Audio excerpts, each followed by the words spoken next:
MBBS in just 16 lakhs. Kyrgyzstan, Central America, Russia, Georgia. Orbit Global Education.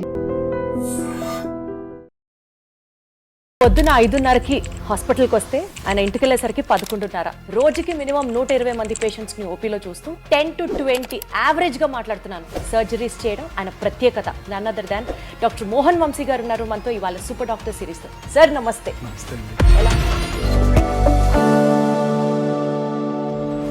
మీ ప్రాక్టీస్లో this philosophy is my driving force అని మీరు నమ్మే philosophy ఏంటి sir? ఏమీ treatment చేయలేనప్పుడు కూడా చాలాసార్లు పేషెంట్ కొంచెం ఓపిక్గా వాళ్ళతో సానుభూతితో మాట్లాడితే వాళ్ళు చాలా కాలం బతికేస్తారు. ఇక్కడ స్టార్ట్ అవుతుంది సార్ క్యాన్సర్ అనేది మన శరీరంలో ఉన్న కోట్లాది కణజాలంలో అప్రతీతంగా పెరిగిపోవటాన్ని క్యాన్సర్ అంటారు. మేల్ కి కూడా బ్రెస్ట్ క్యాన్సర్ వస్తుందా సార్? వచ్చండి, మెన్లో కూడా బ్రెస్ట్ క్యాన్సర్ వస్తుంది. అంటే పెద్దవాళ్లకు ఉన్నంత ట్రీట్మెంట్ కష్టాలు చిన్నపిల్లలకు ఉండవా సార్ క్యాన్సర్ కి సంబంధించి? రోగనిరోధక శక్తి చాలా బాగుంటుంది. పిల్లల్లో సైడ్ ఎఫెక్ట్స్ చాలా తక్కువగా ఉంటాయి. అంటే నిద్రకి క్యాన్సర్ కి కూడా సంబంధం ఉందంటారు. అయితే నిద్రపోతే క్యాన్సరే రాదు. మంచి నిద్ర అంటే ఎలా ఉంటుంది సార్? నాకు తెలియదు. మోహన్ వంశీ గారి డైట్ సీక్రెట్ ఏంటి? నాకున్న ఒకే hobby become a great chef. Oh my God, that's wonderful, that's wonderful. Even cervical cancer కూడా ఆడవాళ్ళలో ఎక్కువగా వింటున్నాం సార్. అవునండి, సర్వైకల్ క్యాన్సర్ ఇన్సిడెన్స్ తగ్గుతుందండి ఇప్పుడు. బికాస్ ఆఫ్ ది పౌడర్ వేసుకుంటే క్యాన్సర్ రావడం ఏంటి సార్? అంటే ఇంటిమేట్ గా ఆ ఇన్నర్స్ లోపల వచ్చే అవకాశం ఎక్కువగా ఉంటుంది. ఒక పేద వ్యక్తికి క్యాన్సర్ వస్తే వెయిట్ చేయాల్సిందేనా సార్? మనం అనుకునే కోరిక అదొక్కటే. చాలా ఎక్స్పెన్సివ్ అండి. Treatment is very expensive. Cancer treatment కి ఇన్సూరెన్స్ ఇస్తారు. అన్ని రకాల క్యాన్సర్ ట్రీట్మెంట్స్ కూడా ఇన్సూరెన్స్ కవర్ అవుతుంది. సైన్ చేశారా మీరు? ఇన్సూరెన్స్ పాలసీ కట్టినప్పుడు చిన్నపిల్లలు మీకు ఇన్సూరెన్స్ ఇస్తారు. ఇప్పుడు అందులో చిన్న లెటర్స్, స్మాల్ లెటర్స్ లో చాలా ఉంటాయి. అవన్నీ చదవకుండా మనం చివరిలో సంతకం పెట్టేస్తాం. అందులో చాలా ఉంటాయి. తెలియక సైన్ చేసి తీసుకుంటూ ఉంటారు. సరే, ఎస్పెషల్లీ విమెన్ లో ఇన్నర్ వేర్ ఉండడం వల్ల కానీ బ్రెస్ట్ క్యాన్సర్ రావడానికి ఆస్కారం ఎక్కువ ఉంది. లేదు మేడం, దానికి దీనికి సంబంధం లేదు. Not at all. మీ డ్రీమ్ ఏంటి sir? I achieved everything whatever I wanted. Paediatric hospital కట్టాలని ఒక కోరిక. Any kid walking into this hospital should get free treatment. ఇది ఒకటే కోరిక.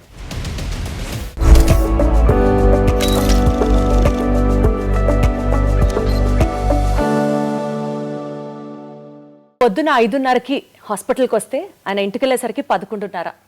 సుమారు ఒక 4-5 గంటలు పడుకుంటే చాలా గొప్ప. రోజుకి మినిమం 120 మంది పేషెంట్స్ని ఓపీలో చూస్తూ 10 to 20 యావరేజ్గా మాట్లాడుతున్నాను. సర్జరీస్ చేయడం ఆయన ప్రత్యేకత. ఇంత ఇదిగా నేను చెప్తున్నానంటే మీకు అర్థమయ్యే ఉంటుంది ఈ పాటికే. One of the leading cancer specialist, cancer surgeons in Hyderabad, and I have to tell it in the nationwide అని చెప్పొచ్చు. And he's none other than doctor Mohan Vamsi గారు ఉన్నారు మనతో ఇవాళ సూపర్ డాక్టర్ సిరీస్తో. సార్ నమస్తే. నమస్తే అండి. ఎలా ఉన్నారు సార్? సార్, యాక్చువల్లీ క్యాన్సర్కి సంబంధించి పేషెంట్స్కి ట్రీట్మెంట్ అందించడంలో గత 30 సంవత్సరాలుగా మీరు పెట్టినటువంటి ఎఫర్ట్స్ ఒక్కసారి వెనక్కి తిరిగి చూసుకుంటే సార్, ఇదే నా లైఫ్ మిషన్ అని మీకు ఆ డిఫైనింగ్ మూమెంట్ ఎప్పుడు అనిపించింది సార్? సో క్యాన్సర్ అంటే ఆ రోజుల్లో way back in 1990s nobody was interested in taking up this subject. Cancer అనగానే చాలామంది క్యాన్సర్ పేషెంట్స్ని ఆపరేట్ చేస్తే my own boss in JIPMER Pondicherry said, అరే why do want to choose cancer surgery? You operate on cancer patients, they die of metastasis. You operate on cancer patients, they come back with disease recurrence అని నన్ను భయపెట్టారు. You will get frustrated in your life. ఆయన doctor Mehta అని use a professor of surgery in Pondicherry JIPMER, where I studied. నేను MBBS MS కూడా అక్కడే చేశాను పాండిచేరిలో. ఆయన అన్నారు అన్నమాట. So cancer surgery is for older people like me, not for younger people like you.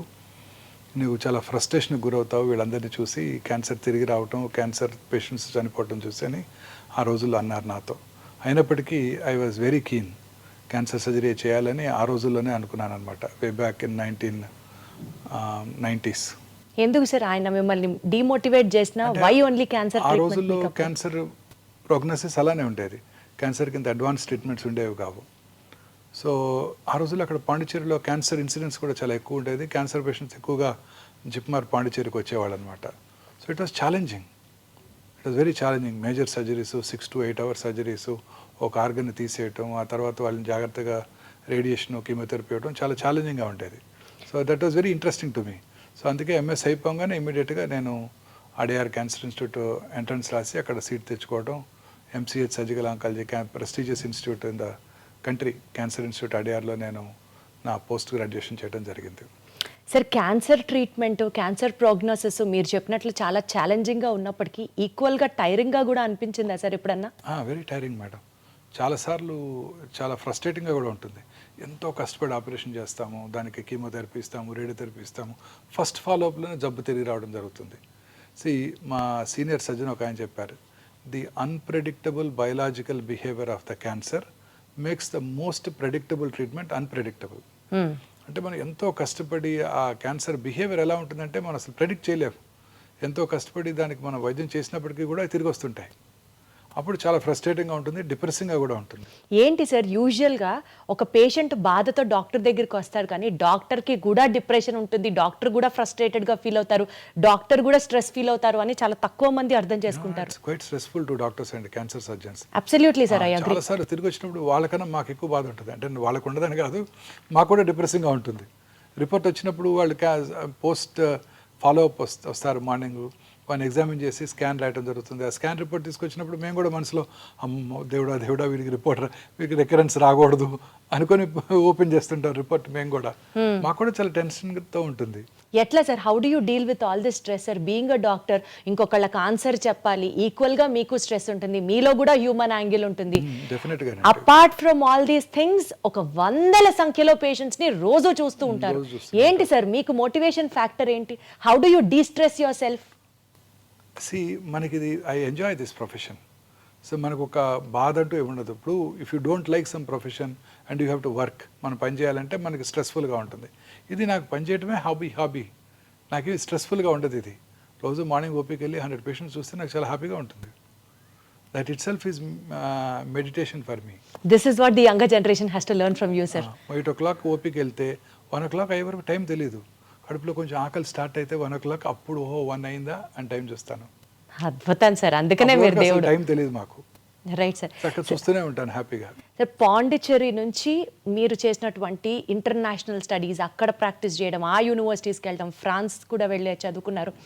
So national wide and అంటే government హాస్పిటల్స్లో పనిచేశారు మీరు, ఇంటర్నేషనల్ హాస్పిటల్స్లో మీ వర్క్ ఎక్స్పీరియన్స్ ఉంది. అక్కడ నుంచి కమింగ్ బ్యాక్ టు ఒమేగా, ఈ మొత్తం మీ యొక్క సైకిల్ చూసుకుంటే సార్, మీ కెరియర్ సైకిల్ చూసుకుంటే, వన్ బిలీఫ్ మీ ప్రాక్టీస్లో, this philosophy is my driving force అని మీరు నమ్మే ఫిలాసఫీ ఏంటి సార్? సో ఏమీ ట్రీట్మెంట్ చేయలేనప్పుడు కూడా చాలాసార్లు పేషెంట్ కొంచెం ఓపిక్గా వాళ్ళతో సానుభూతితో మాట్లాడితే, డెఫినెట్గా వాళ్ళ కాన్ఫిడెన్స్ని గెయిన్ చేస్తే వాళ్ళు చాలా కాలం బతికేస్తారండి. వాళ్ళకి ట్రీట్మెంట్ ఇవ్వలేకపోయినా చాలు, వాళ్ళకి ధైర్యం చెప్పి, నమ్మకం చెప్పి, వాళ్ళకి మనం ఆ డిసీజ్ని ఫేస్ చేసేటట్టు చేయగలిగితే వాళ్ళు చాలా కాలం బతికేస్తారు. చాలాసార్లు లేట్ స్టేజ్ క్యాన్సర్ పేషెంట్స్లో ట్రీట్మెంట్ ఏముండదు. చాలామంది చెప్తారు, నువ్వు కొన్ని వారాలు బతావు, కొన్ని నెలలు బతావు, ఇంటికి వెళ్ళిపోమని. మన దగ్గరికి వచ్చినప్పుడు వాళ్ళు ఎంతో ఆశతో వచ్చినప్పుడు వాళ్ళకి ఎంతో ధైర్యం చెప్పాలి మనం. ఈ క్యాన్సర్ నేను ఒకటి గట్టిగా నమ్ముతానండి, పేషెంట్ కనుక డాక్టర్ మీద నమ్మకం ఉంటే ఖచ్చితంగా ట్రీట్మెంట్ తీసుకోకపోయినా గెలిచేస్తాడు ఆయన. What is important is that confidence, that faith. అది ఉండాలి పేషెంట్కి. ఫెయిత్ కనుక ఉంటే ఖచ్చితంగా గెలుస్తారండి. రేపు పొద్దున చనిపోయేవాడికి కూడా మీ అబ్బాయి అమెరికా నుంచి ఒక వైద్యం మెడిసిన్ తెప్పించారని చెప్పి తులసి తీర్థం నోట్లో పోయండి, ఆయన చాలా కాలం బతుకుతాడు. ఈ నమ్మకమే మోస్ట్ ఇంపార్టెంట్. ఆ నమ్మకం అనేది చాలా ఇంపార్టెంట్. ధైర్యంగా ఉంటే దేన్నైనా జయించవచ్చు. మానసికంగా మనం ధైర్యంగా ఉంటే ఏ ప్రమాదాన్నైనా నివారించవచ్చు. సో అన్ని జబ్బులకి మూల కారణం ఈ మానసిక అశాంతత, మానసికంగా ప్రశాంతితో లేకపోవటం, ఇదే మూల కారణం అండి. అందుకనే సార్ మీరు సర్జరీ చేసిన పేషెంట్స్ని మీ హాస్పిటల్స్లో పొద్దున వెళ్ళి విజిట్ చేస్తారు, సాయంత్రం వెళ్ళి పలకరిస్తారు, ఖచ్చితంగా డాక్టర్ గారు వచ్చి మాతో మాట్లాడతారు, అదే మాకు ధైర్యం అని చెప్తూ ఉంటారు అందరూ. చాలా మంది చెప్తారు ఈ మాట. ఖచ్చితంగా చూడాలి వాళ్ళని. పేషెంట్కి ప్రతి ఫాలోఅప్లో కూడా చూస్తాను. 20 ఏళ్ల తర్వాత వాళ్ళు వచ్చినా ఖచ్చితంగా నేనే చూస్తాను. అద్భుతం సార్, అందుకనే మీరు పేషెంట్స్ పాలిట దేవుడు. అంతే, వాళ్ళందరూ నాకు బాగా గుర్తుంటారు, వాళ్ళ పేర్లు కూడా గుర్తుంటాయి, వాళ్ళు ఎవరి నుంచి వచ్చారో గుర్తుంటారు, వాళ్ళ ఫ్యామిలీ మెంబర్స్ కూడా గుర్తుంటారు. అడుగుతాను, మీ హస్బెండ్ రాలేదేంటి, వాళ్ళు మీ సన్ రాలేదేంటి అని. మా బాబోయ్, అసలు hats off sir, hats off మీకు. సార్ ఇన్ని లక్షల మంది పేషెంట్ స్టోరీస్లో one patient story which is still ringing in your mind, and అసలు ఆ పేషెంట్ కోసం మీరు చాలా కష్టపడ్డారు, ఎఫర్ట్స్ పెట్టారు, అండ్ యూ మేడ్ ఇట్ అని చెప్తే ఏ ఎక్స్పీరియన్స్ మీ కెరియర్లో షేర్ చేసుకుంటారు? చాలా మంది పేషెంట్స్ ఉంటారండి అలా. Every day is a challenge. చాలా మంది పేషెంట్స్ ఉంటారు. If you have to name one single which is close to your heart ఇవాల్టికి కూడా పేషెంట్కి మనసు పెట్టి చేస్తాం. అలా ఉంటే అదర్వైజ్ చాలా మనసు పెట్టి ఆ పేషెంట్కి ట్రీట్మెంట్ చేయాలి, ఆ పేషెంట్కి ఎంతో డెఫినెట్గా ఈ patient has to win over the cancer అని మనం ఎంతో కష్టపడినా కూడా ఆ పేషెంట్ తనకున్న మానసిక అశాంతి వలన వీ లాస్ట్ హిమ్. అలాంటి గుర్తుంటాయి. ఫీల్ అయ్యారా సార్ అలాంటివి? చాలాసార్లు ఫీల్ ఒక ఇన్స్టెన్స్ చెప్పండి సార్. అంటే we can't name him, but ఒక యంగ్ మ్యాన్ కండి, ఈ had a man is a male breast cancer patient. ఎంతో ప్రేమతో ఎంతో ఓపిక్గా అతనితో కూర్చొని అతనికి మనం ఎంతో కష్టపడి నేను మా టీం అంతా కలిసి ట్రీట్మెంట్ ఇచ్చాం. చాలా వరకు గెలిచారు. కొన్నాళ్ళ తర్వాత కొంచెం రికరెంట్ స్టార్ట్ అయింది. అప్పుడు he became very tense, he became he had lot of mental disturbance. దాంతో అతను చాలా డిస్టర్బెన్స్కి లోనై then he went off somewhere, he went to another centre in US and all that. So that was quite depressing అండి. సో మీరు కూడా చాలా ఫీల్ అయ్యారా సార్? డెఫినెట్గా తిరిగి వచ్చినప్పుడు ఫీల్ అయ్యాము. అతని పాపం మానసిక ప్రశాంతత లేకపోవడం వలన వి లాస్ట్ హిమ్. అయ్యో సార్, ఏంటి సార్ మేల్కి కూడా బ్రెస్ట్ క్యాన్సర్ వస్తుందా సార్? రావచ్చండి, మెన్లో కూడా బ్రెస్ట్ క్యాన్సర్ వస్తుంది. ఎట్లా సార్? అసలు ఎప్పుడు వినలేదు మెన్లో కూడా బ్రెస్ట్ క్యాన్సర్. బ్రెస్ట్ టిష్యూ మన మెన్లోను స్త్రీల్లో కూడా ఉంటుంది. స్త్రీలలో వాళ్ళ స్త్రీల హార్మోన్స్ వల్ల బాగా డెవలప్ అవుతుంది, పురుషుల్లో అది డెవలప్ అవ్వదు. సో పురుషుల్లో కూడా రావచ్చు బ్రెస్ట్ క్యాన్సర్. చాలాసార్లు నెగ్లెక్ట్ చేయబడుతుంది. పురుషుల్లో నాకెందుకు వస్తుందని అశ్రద్ధ చేస్తుంటారు, అందువల్ల అశ్రద్ధ చేయబడుతుంది. పురుషుల్లో ఫ్యాట్ టిష్యూ కూడా ఉండదు, అందువల్ల డైరెక్ట్గా మజిల్లోకి వెళ్ళిపోతుంది, తొందరగా లేట్ స్టేజ్కి పాకిపోతుంది. అయ్యో. సో అందుకే పురుషులు చాలా కేర్ఫుల్గా ఉండాలి. పురుషుల్లో కూడా రావచ్చు, స్త్రీలలో ఎక్కువ వస్తుంది, బట్ పురుషుల్లో కూడా రావచ్చు. పురుషుల్లో కూడా నిప్పుల కింద కానీ ఏరియాల కింద కానీ గడ్డ కనుక ఉన్నట్టయితే అశ్రద్ధ చేయకుండా వెంటనే డాక్టర్ దగ్గరికి చూపించుకోవాలి. సార్ నాకు ఇది ఒక బిగ్గెస్ట్ టేక్ అవే ఇవాళ మన ఇంటర్వ్యూకి. పురుషుల్లో కూడా బ్రెస్ట్ క్యాన్సర్ రావచ్చు. అమ్మ బాబోయ్, వస్తుంది, చాలా కామన్ గా చూస్తుంటాం. నెలకి 1-2 కేసులు ఖచ్చితంగా చూస్తుంటాను ఇప్పటికీ. బాబోయ్. సార్ అసలు క్యాన్సర్ గురించి మాట్లాడుకుందాం సార్. క్యాన్సర్ అనేది ఎక్కడ స్టార్ట్ అవుతుంది సార్? అసలు ఒక పేషెంట్ చాలా హెల్దీ లైఫ్ స్టైల్ ఫాలో అవుతాడు, ఫ్యామిలీ హిస్టరీలో అసలు ఆ జెనెటికల్గా క్యాన్సర్ వచ్చే సూచనలే కనిపించవు, బట్ స్టిల్ అతనికి క్యాన్సర్ రావచ్చా? ఎక్కడ స్టార్ట్ అవుతుంది సార్ క్యాన్సర్? క్యాన్సర్ అనేది మన శరీరంలో ఉన్న కోట్లాది కణజాలంలో ఏదో ఒక కణం అప్రతీతంగా పెరిగిపోవటాన్ని క్యాన్సర్ అంటారు. నార్మల్గా బాడీలో రెగ్యులేటరీ మెకానిజమ్స్ ఉంటాయి. ముక్కు ఈ సైజ్ దాకా వచ్చి ఆగిపోతుంది, చెవి ఇక్కడ దాకా పెరిగి ఆగిపోతుంది. క్యాన్సర్ ఆ రెగ్యులేటరీ మెకానిజమ్స్ దాటి పెరిగిపోతూ ఉంటుంది. ఒక సెల్ 2 సెల్స్ అవుతుంది, 2 4 అవుతాయి, 4 8 అవుతాయి, 8 16 అవుతాయి, అలా ఎక్స్పోనెన్షియల్గా పెరిగిపోతూ ఉంటుంది. పెరిగిపోవటమే కాకుండా పక్కన ఉన్న నార్మల్ కణజాలంలోకి ఇన్వేట్ చేస్తుంది, ఆక్రమించేస్తుంది. పక్కన బోనున్న కూడా తినేస్తుంది. పక్కనున్న రక్తనాళాల ద్వారా, లింఫ్ నాళాల ద్వారా శరీరంలో ఇతర భాగాలకు పాకిపోతుంటుంది. అది క్యాన్సర్ అంటే. Body cannot control it, body cannot regulate it. మన బాడీలో ఉన్న ఒక 22,000 ప్రోటాన్ కోడింగ్ జీన్స్ ఉంటాయి. అందులో ఒక 500 to 600 ఆన్కో జీన్స్ అంటే క్యాన్సర్ కారక జన్యుల్ని సైంటిస్టులు ఐడెంటిఫై చేశారు. ఈ 500-600 జీన్స్లో వచ్చే మ్యుటేషన్స్ కారణంగానే క్యాన్సర్ వస్తుంది అని ఇప్పుడు సైంటిస్టులు గట్టిగా నమ్ముతున్నారు కూడా. సో అందుకే ఇప్పుడు అన్ని రకాల క్యాన్సర్స్కి జెనెటిక్ ప్రొఫైలింగ్ చేస్తున్నారు. ఏ జెనెటిక్ మ్యుటేషన్ వల్ల ఈ క్యాన్సర్ వచ్చింది, ఆ జెనెటిక్ మ్యుటేషన్ ఐడెంటిఫై చేసి ఆ జెనెటిక్ మ్యుటేషన్ని టార్గెట్ చేసే మెడిసిన్స్ కూడా ఇప్పుడు అందుబాటులోకి రాబోతున్నాయి. ఇంకా స్టిల్ రిసర్చ్ స్టేజ్లో ఉంది. ఫ్యూచర్ అంతా ఇలానే ఉండబోతోంది. ప్రతి క్యాన్సర్ పేషెంట్కి ఏ మ్యూటేషన్ వల్ల ట్రీట్మెంట్ ఈ జబ్బు వచ్చింది ఐడెంటిఫై చేసి ఆ మ్యూటేషన్ని టార్గెట్ చేసే డ్రగ్స్ని కనుక మనం ఇవ్వగలిగినట్టయితే ఆ క్యాన్సర్ని కంట్రోల్ చేయడానికి అవకాశం ఉంటుంది. ఓకే. సో ఇలా ఏదో ఒక మ్యూటేషన్ వల్ల మన బాడీలో మ్యూటేషన్స్ వస్తూనే ఉంటాయి. ప్రతి నార్మల్ ఇండివిజువల్ కూడా మ్యూటేషన్స్ జరుగుతూనే ఉంటాయి. కానీ ఆ మ్యూటేషన్స్ నలిఫై చేసే కెపాసిటీ మన బాడీ ఇమ్యూన్ మెకానిజమ్స్కి ఉంటుంది. మన ఇమ్యూన్ మెకానిజమ్స్ ఎప్పుడైతే దెబ్బతిన్నప్పుడో, మన ఇమ్యూనిటీ తక్కువగా ఉన్నప్పుడో ఆ మ్యూటేషన్స్ టేక్స్ అప్పర్ హ్యాండ్, పై చేయి తీసుకుని అవి క్యాన్సర్గా మారతాయి. అసలు మ్యూటేషన్ ఎందుకు జరుగుతుంది సార్ బాడీలో? బాడీలో జరుగుతూ ఉంటుంది మ్యూటేషన్స్. దానికి మనకేం సంబంధం లేదు, that we can't control it. But ఆ మ్యూటేషన్ కంట్రోల్ చేసే కెపాసిటీ మనలో ఉంది. Wonderful sir. అసలు హ్యూమన్ ఫిజియాలజీ ఆ కెపాసిటీ మనలో ఉంది. ఆ కెపాసిటీ దెబ్బతిన్నప్పుడు ఈ cancer takes upper hand, cancer వచ్చేస్తుంది.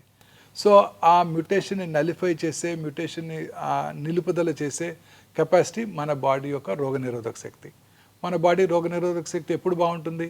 మనం హ్యాపీగా ఉన్నప్పుడు బాగుంటుంది. మనం ప్రశాంతంగా నిద్రపోతూ సంతోషంగా గడిపినట్టయితే ఈ జబ్బులు రానే రావు. మరి ఎట్లా సార్? ఒక మనిషి హెల్దీగా ఉన్నాడు, అతనికి ఎలాంటి సైన్స్ సిమ్టమ్స్ లేవు, బట్ స్టిల్ క్యాన్సర్ ఎలా వస్తుంది? రావచ్చు. కొన్నిసార్లు ఆ మ్యూటేషన్స్ ప్రిడామినెంట్గా ఉన్నప్పుడు రావచ్చు. చిన్నపిల్లలు ప్రశాంతంగానే ఉంటారు పాపం, వాళ్ళకి ఎటువంటి చీకు చింత లేవు, బాధలు లేవు, ఇన్కమ్ దాని గురించి ఆలోచించాల్సిన అవసరం లేదు, వాళ్ళలో కూడా క్యాన్సర్ వస్తుంది. సార్ పెద్దవాళ్ళలో వచ్చే క్యాన్సర్కి చిన్నపిల్లల్లో వచ్చే క్యాన్సర్కి వ్యత్యాసం ఏంటి సార్? చిన్నపిల్లల్లో ఎన్ని రకాల క్యాన్సర్లు ఉన్నాయి? చిన్నపిల్లల్లో జనరల్గా హిమటలాజికల్ అంటే బ్లడ్ సంబంధ క్యాన్సర్స్, నర్వస్ సిస్టమ్కు సంబంధించిన క్యాన్సర్స్, అలాగే సాఫ్ట్ టిష్యూస్ మజిల్స్లోను, అలాగే రిట్రోపెరిటోనియం, కిడ్నీ ట్యూమర్స్, న్యూరోబ్లాస్టమర్స్ వస్తుంటాయి. పిల్లల్లో వచ్చే ట్యూమర్స్ జనరల్గా 100కు 80-90 మంది క్యూర్ అవుతాయి. క్యూర్ అయిపోతాయా సార్? పిల్లల్లో వచ్చే ట్యూమర్స్ క్యూర్ అయిపోతాయి. అండ్ పిల్లలు ట్రీట్మెంట్ కూడా బాగా విత్స్టాండ్ చేయగలరు. చాలాసార్లు అనుకుంటాం పెద్దవాళ్ళే కీమోథెరపీ తట్టుకోలేరు, పిల్లలు ఏం తట్టుకుంటారని. పిల్లలు చక్కగా తట్టుకుంటారు.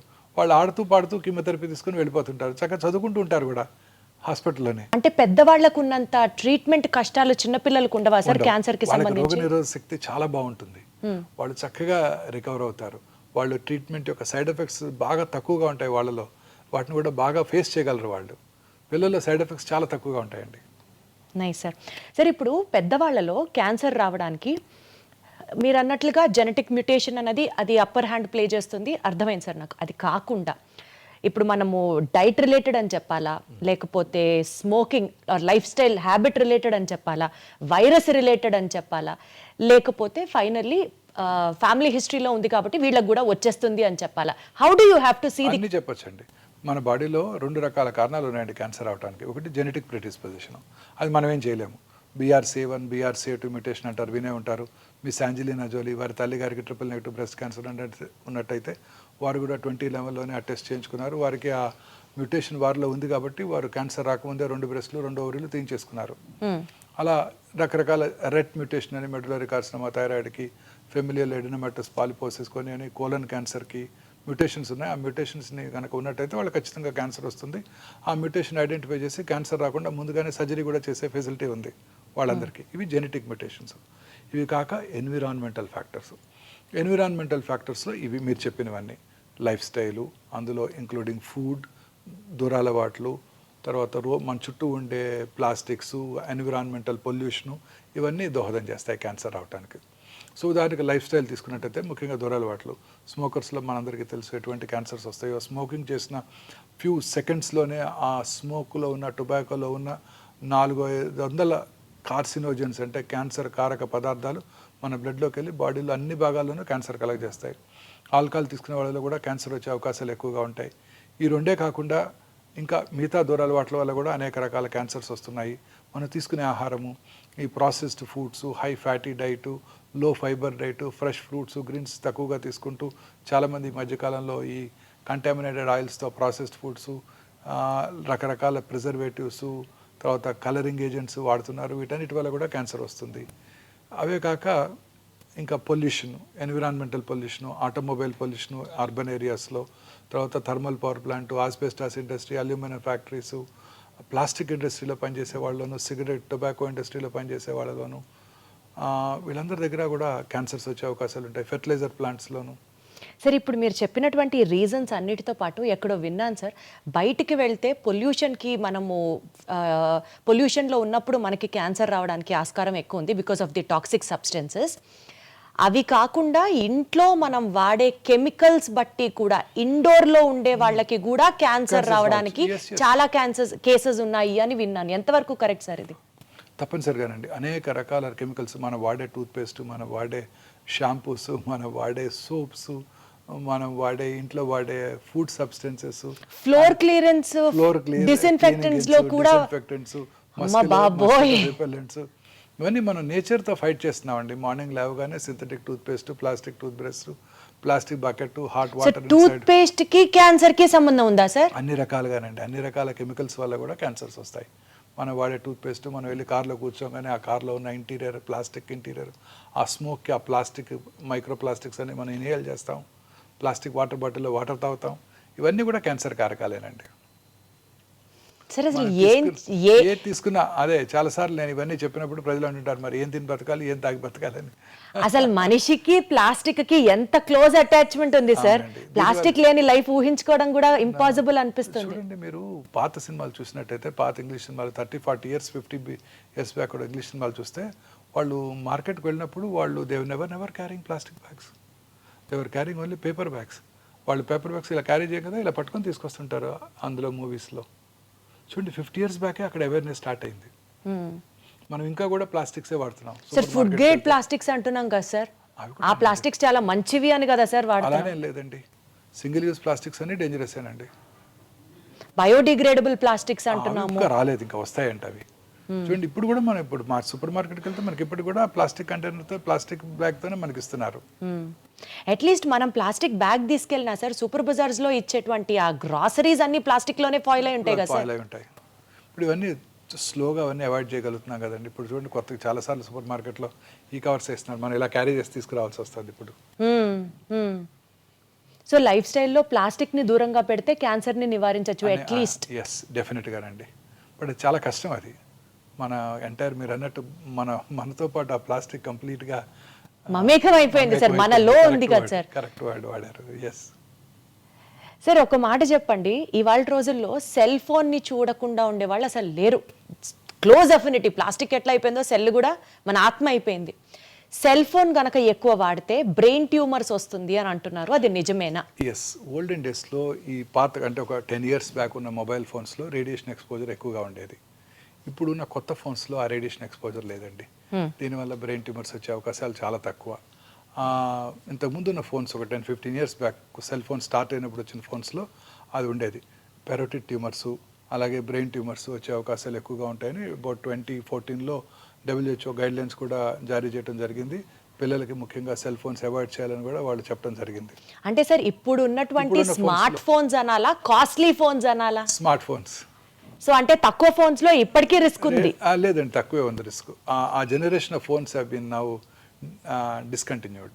సో పర్వాలేదు, ఫోన్ వాడితే బ్రెయిన్ ట్యూమర్ అయితే రాదు అంతవరకు. కానీ ఫోన్ వాడితే ఇంకా చాలా ప్రమాదాలు ఉన్నాయండి.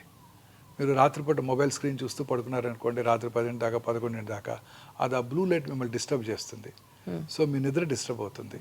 ఆ నిద్ర మనం చక్కగా ఎర్లీగా నిద్రపోయినప్పుడు 9-10 కల్లా నిద్రపోయినట్టయితే 1 o'clock 2 AM మనకి మన బాడీలో మెలటోనిన్ అనే హార్మోన్ ఉత్పత్తి అవుతుందండి.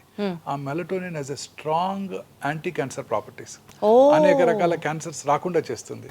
మీరు రోజు ఆ 11ంటికి పడుకునే ముందు లేట్గా ఈవినింగ్ టీవీ చూడటం, లేట్గా ఆ తర్వాత మొబైల్ ఫోన్ చూస్తూ పడుకోవటం, అందులో మెసేజెస్ ఆన్సర్ చేయటం, మీ వర్క్ అంతా డిక్టేట్ చేయటం మీ అసిస్టెంట్స్కి కొలీగ్స్కి చేస్తూ పడుకుని రాత్రి 10 మొబైల్ ఫోన్తో పడుకున్నారనుకోండి, ఆ బ్లూ లైట్తో your entire rhythm gets disturbed. Sir ఇప్పుడు ఇదే పాయింట్ మీద ఒక డౌట్ సార్, 2-3 ఆ టైంలో మెలటోనిన్ హార్మోన్ సెక్రెట్ చేస్తుంది body, that has anti cancer properties అంటున్నారు. Many other properties also. Sir ఇప్పుడు పడుకోవడమే 2ంటికి పడుకున్నాం సార్, 5-6 మెలటోనిన్ రిలీజ్ అవ్వదా బాడీలో? అవునండి, మనకి ఆ ప్రశాంతత నిద్ర, ఆ రిథమ్ కావాలి. పగలు పని చేయటం, రాత్రి ఎర్లీగా పడుకోవటం, ఎర్లీగా డిన్నర్ చేయటం, 8-9 గంటల టీవీ పూర్తిగా. 2ంటికి పడుకొని 10ంటికి లేస్తాం, శుభ్రంగా 8 గంటలు మేము పడుకున్నాంగా అంటారు. లేదండి, that will not have the same effect. మన బాడీకి ఒక రిథమ్ ఉందండి. రాత్రిపూట పడుకోవటం, పగలు పని చేయటం. సో పగలు చక్కగా 8 నుంచి సాయంకాలం 5 దాకా పడుకుంటా మెలటోనిన్ ఉత్పత్తి అవుతుందంటే అవ్వదా సార్? అవ్వదు. సో ఈ రాత్రిపూట పనిచేసే వాళ్ళందరిలో కూడా క్యాన్సర్ వచ్చే అవకాశాలు ఎక్కువగా ఉంటాయి. క్యాన్సరే కాదు, blood pressure, coronary artery disease వచ్చే అవకాశాలు కూడా ఎక్కువగా ఉంటాయి. బ్రెస్ట్ క్యాన్సర్ వచ్చే అవకాశాలు స్త్రీలలో ముఖ్యంగా ఈ రాత్రిపూట అంతా BPO కంపెనీస్లో పనిచేస్తుంటారు, టాల్ టవర్స్లో, వెల్ లిట్ టవర్స్లో, వాళ్ళలో అసలు మెలటోనిన్ ఉత్పత్తి అవ్వదు, వాళ్ళకి క్యాన్సర్స్ వచ్చే అవకాశాలు, అనేక రకాల ఎలిమెంట్స్ వచ్చే అవకాశాలు కూడా చాలా ఎక్కువ. అంటే నిద్రకి క్యాన్సర్కి కూడా సంబంధం ఉందంటారు అయితే? నిద్రపోతే క్యాన్సరే రాదు. సంతోషం, మంచి నిద్ర అంటే ఎలా ఉంటుంది సార్? ఈ జనరేషన్ అడిగే క్వశ్చన్ అది. నాకు తెలీదు, నేను పడుకునే సరి 11:30 అయిపోతుంది. క్యాన్సర్ ని చూసే డాక్టర్కే నిద్ర లేదు 4-5 hours అంటే ఎట్లా సార్ మరి? బట్ స్టిల్ ఆ 4-5 hours మీరు సాటిస్ఫాక్షన్ తో, కంటెంట్మెంట్ తో పడుకుంటారు. సో మీ నిద్రకు అసలు ప్రైస్లెస్. లేదండి, అందులో కూడా కాల్స్ వస్తాయి, పేషెంట్స్ ఫోన్ చేసేస్తుంటారు. మీరు ఆన్సర్ చేస్తారా సార్? అర్ధరాత్రి కూడా చేస్తాను. అర్ధరాత్రి కూడా చేస్తారా సార్? ఆ ఫోన్ స్పెషల్గా హాస్పిటల్ ఫోన్ ఉంటుంది, రాత్రిపూట కాల్ వచ్చిందంటే ఖచ్చితంగా కాల్ చేస్తాను. మరి ఎట్లా సార్ మీకు నిద్ర ఎట్లా? మాకు అలవాటు అయిపోయిందండి. సర్జన్స్ అంతా అంతే, ఫోన్ తీసుకోవడం వెంటనే పడుకుంటాం మేము. మాకు ఆ ప్రాబ్లం లేదు. ఓకే సార్, ఇప్పుడు యూజువల్గా అంటూ ఉంటారు కదా, అన్నం తిన్న తర్వాత ఆర్ ఏ మీల్ తీసుకున్న తర్వాత అన్న డెజర్ట్ తినడం అనేది ఒక లైఫ్ స్టైల్, కొత్తగా వచ్చినటువంటి ఒక habit and people are addicted to it. ఆ మాటలో మాట్లాడితే ఆర్టిఫిషియల్ స్వీట్నర్స్ లైక్ ఆస్పర్టమ్ కానివ్వండి, సుక్రలేస్ కానివ్వండి, ఇలాంటి ఆర్టిఫిషియల్ స్వీటనర్స్ వల్ల క్యాన్సర్ వస్తుంది అన్నది నిజమా లేకపోతే అబద్ధమా? నిజమే. అనేక రకాల ఎలిమెంట్స్ ఇంక్లూడింగ్ కిడ్నీ ఎలిమెంట్స్ కూడా ఈ ఆర్టిఫిషియల్ స్వీట్నర్స్ వస్తుంటాయి. నేను చాలా సార్లు నా ప్రోగ్రామ్స్లో చెప్పాను, అన్ని రకాల ఆర్టిఫిషియల్ స్వీట్నర్స్ అండ్ షుగర్ కూడా తగ్గించేయాల్సిందే. షుగర్ కి డైరెక్ట్ గా క్యాన్సర్ కి రిఫైన్డ్ షుగర్ అనేక రకాల ఎలిమెంట్స్ కారణం అండి. సో దాని బదులు ఫ్రూట్స్ లో ఉండే షుగర్ ద్వారా మనకు ఆ కార్బోహైడ్రేట్ రిక్వైర్మెంట్ వస్తే చాలా బాగుంటుంది. ఈ complex carbohydrates are far superior to the simple sugars. ఇప్పుడు ప్లెయిన్ రైస్ ఉందనుకోండి, ఇట్స్ ఎ సింపుల్ షుగర్. దాన్ని ఫెర్మెంట్ చేసుకుని ఇడ్లీ దోశలాగా తిన్నాం అనుకోండి, it's a complex carbohydrate. So complex carbohydrates వలన ఆ షుగర్ స్పైక్స్ ఉండవండి. సో గ్లూకోజ్ స్పైక్స్ ఉండవు, ఇన్సులిన్ రెసిస్టెన్స్ డెవలప్ అవ్వదు. సో వాళ్ళు అన్ని రకాల ఎలిమెంట్స్ వచ్చే అవకాశాలు కూడా తక్కువగా ఉంటాయి. సో ఈ simple sugars are dangerous. The plain white refined sugar with మైదాతో చేసే స్వీట్స్ ఉంటాయి చూడండి, అవి చాలా డేంజరస్. అన్ని రకాల ఎలిమెంట్స్కి అవి కారణం అండి. సౌత్ ఇండియన్ ఫుడ్లోను, నార్త్ ఇండియన్ ఫుడ్లో కూడా, ముఖ్యంగా ఇండియన్ ఫుడ్లోనే ఎక్కువ చూస్తుంటాం. అందుకే ఇండియాలో ఉన్నంతమంది డయాబెటిక్స్ ప్రపంచంలో ఎక్కడా లేరు. సో ఈ simple sugars are dangerous. Fruit sugars, complex sugars are safe. So fermented idli తిన్నాం అనుకోండి, అదే రైస్తో మనం ఇడ్లీ తయారు చేసుకున్నాం అనుకోండి, దట్ ఈస్ సేఫ్. అదే రైస్తో దోశ చేసుకున్నాం, fermented food, they are safe. కానీ సార్ మనం అవాయిడ్ చేయండి అని చెప్పడం యాజ్ అ డాక్టర్ మీరు చెప్తారు, బట్ ఆన్ ప్రాక్టికల్ నోటు ఏదో ఒక రోజు, ఈరోజు ఫ్రెండ్ పిలిచాడనో, మరుసటి రోజు ఆఫీస్లో పార్టీ అనో, ఫ్యామిలీ ఫంక్షన్ అనో ఏదన్నా కావచ్చు కదా, తినాల్సి వచ్చింది sir. Then how do we plan our lifestyle sir? అసలు తిననే కూడదంటారా? అలా ఒకటిసారి 2 సార్లు తింటే ఏం ప్రాబ్లం లేదండి. మితంగా తీసుకుంటే ఏదైనా మంచిదే, ఎక్కువగా తీసుకోకూడదు.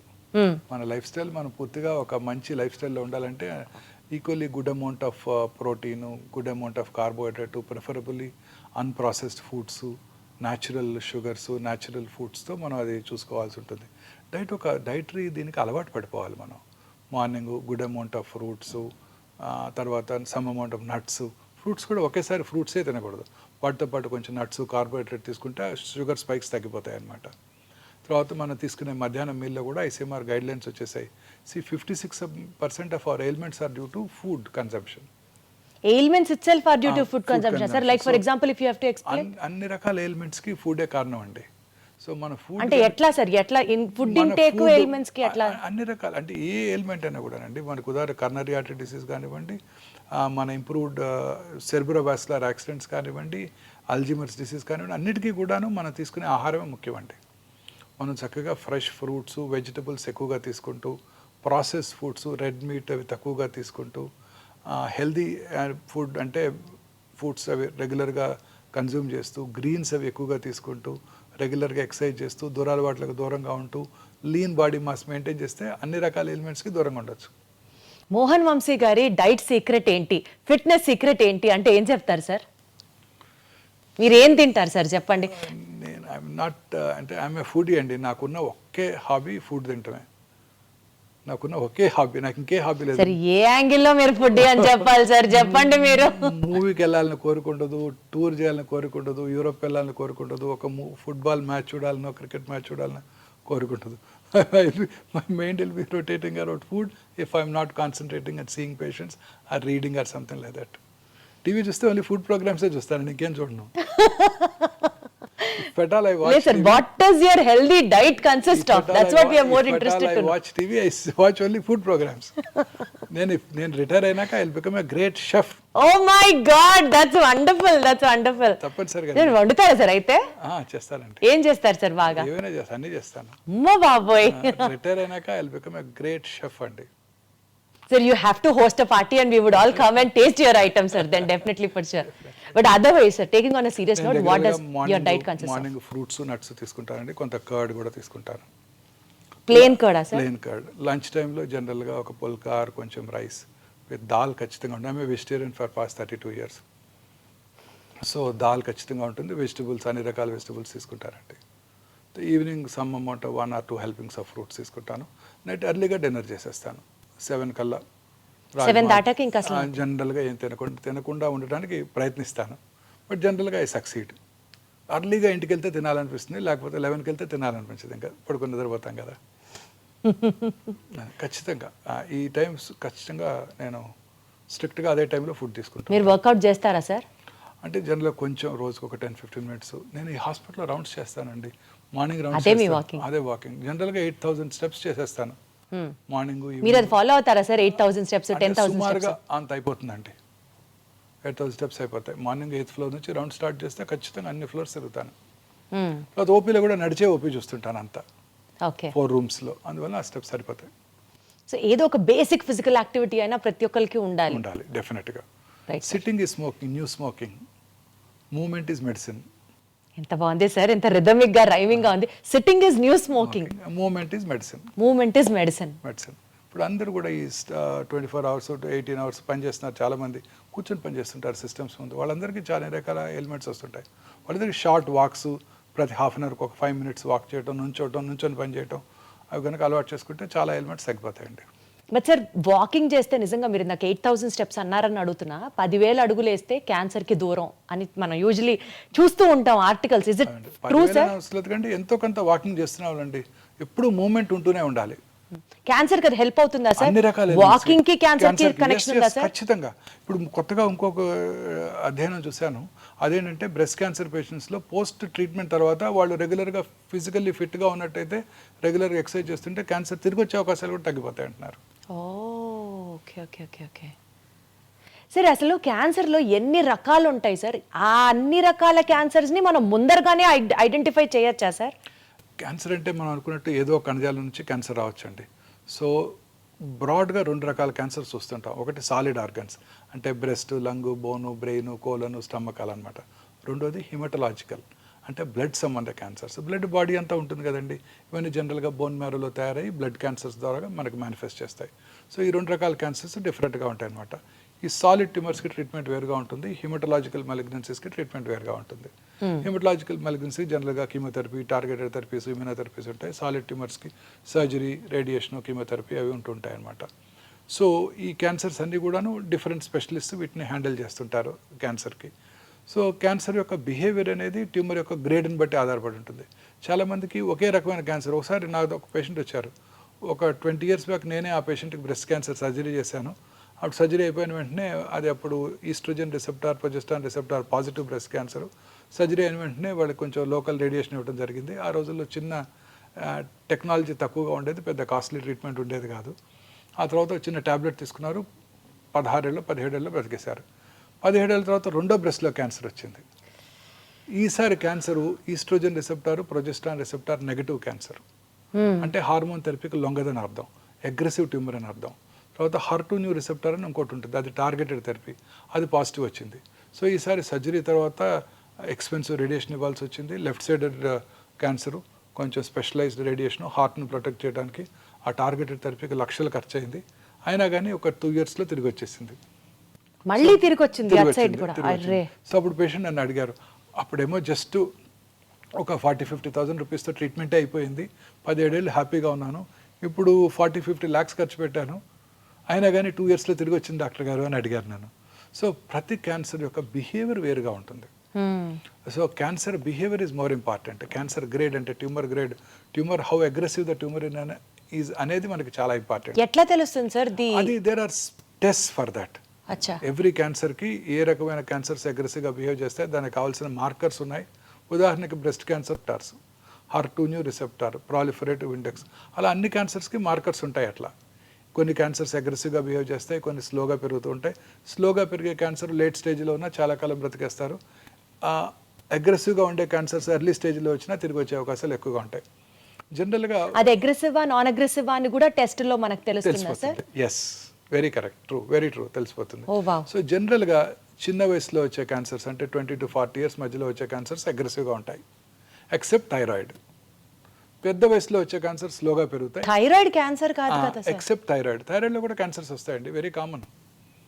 థైరాయిడ్ క్యాన్సర్స్ ఒకటే చిన్న వయసులో వస్తే స్లోగా పెరుగుతాయి, పెద్ద వయసులో వస్తే ఫాస్ట్గా పెరుగుతాయి. మిగతా అన్ని క్యాన్సర్స్ జనరల్గా ఎల్డర్లీ ఏజ్లో వచ్చినప్పుడు స్లోగా పెరుగుతాయి, చిన్న వయసులో 20 to 40 మధ్యలో వచ్చినప్పుడు ఫాస్ట్గా పెరుగుతాయి. అంటే యూజువల్గా ఇప్పుడు ఈ థైరాయిడ్ హార్మోన్ ఇంబ్యాలెన్స్ అనేది ఎక్కువ వింటూ ఉంటాం కదా సార్, థైరాయిడ్, PCOD, PCOS ఇట్లా చెప్తూ ఉంటారు కదా సార్.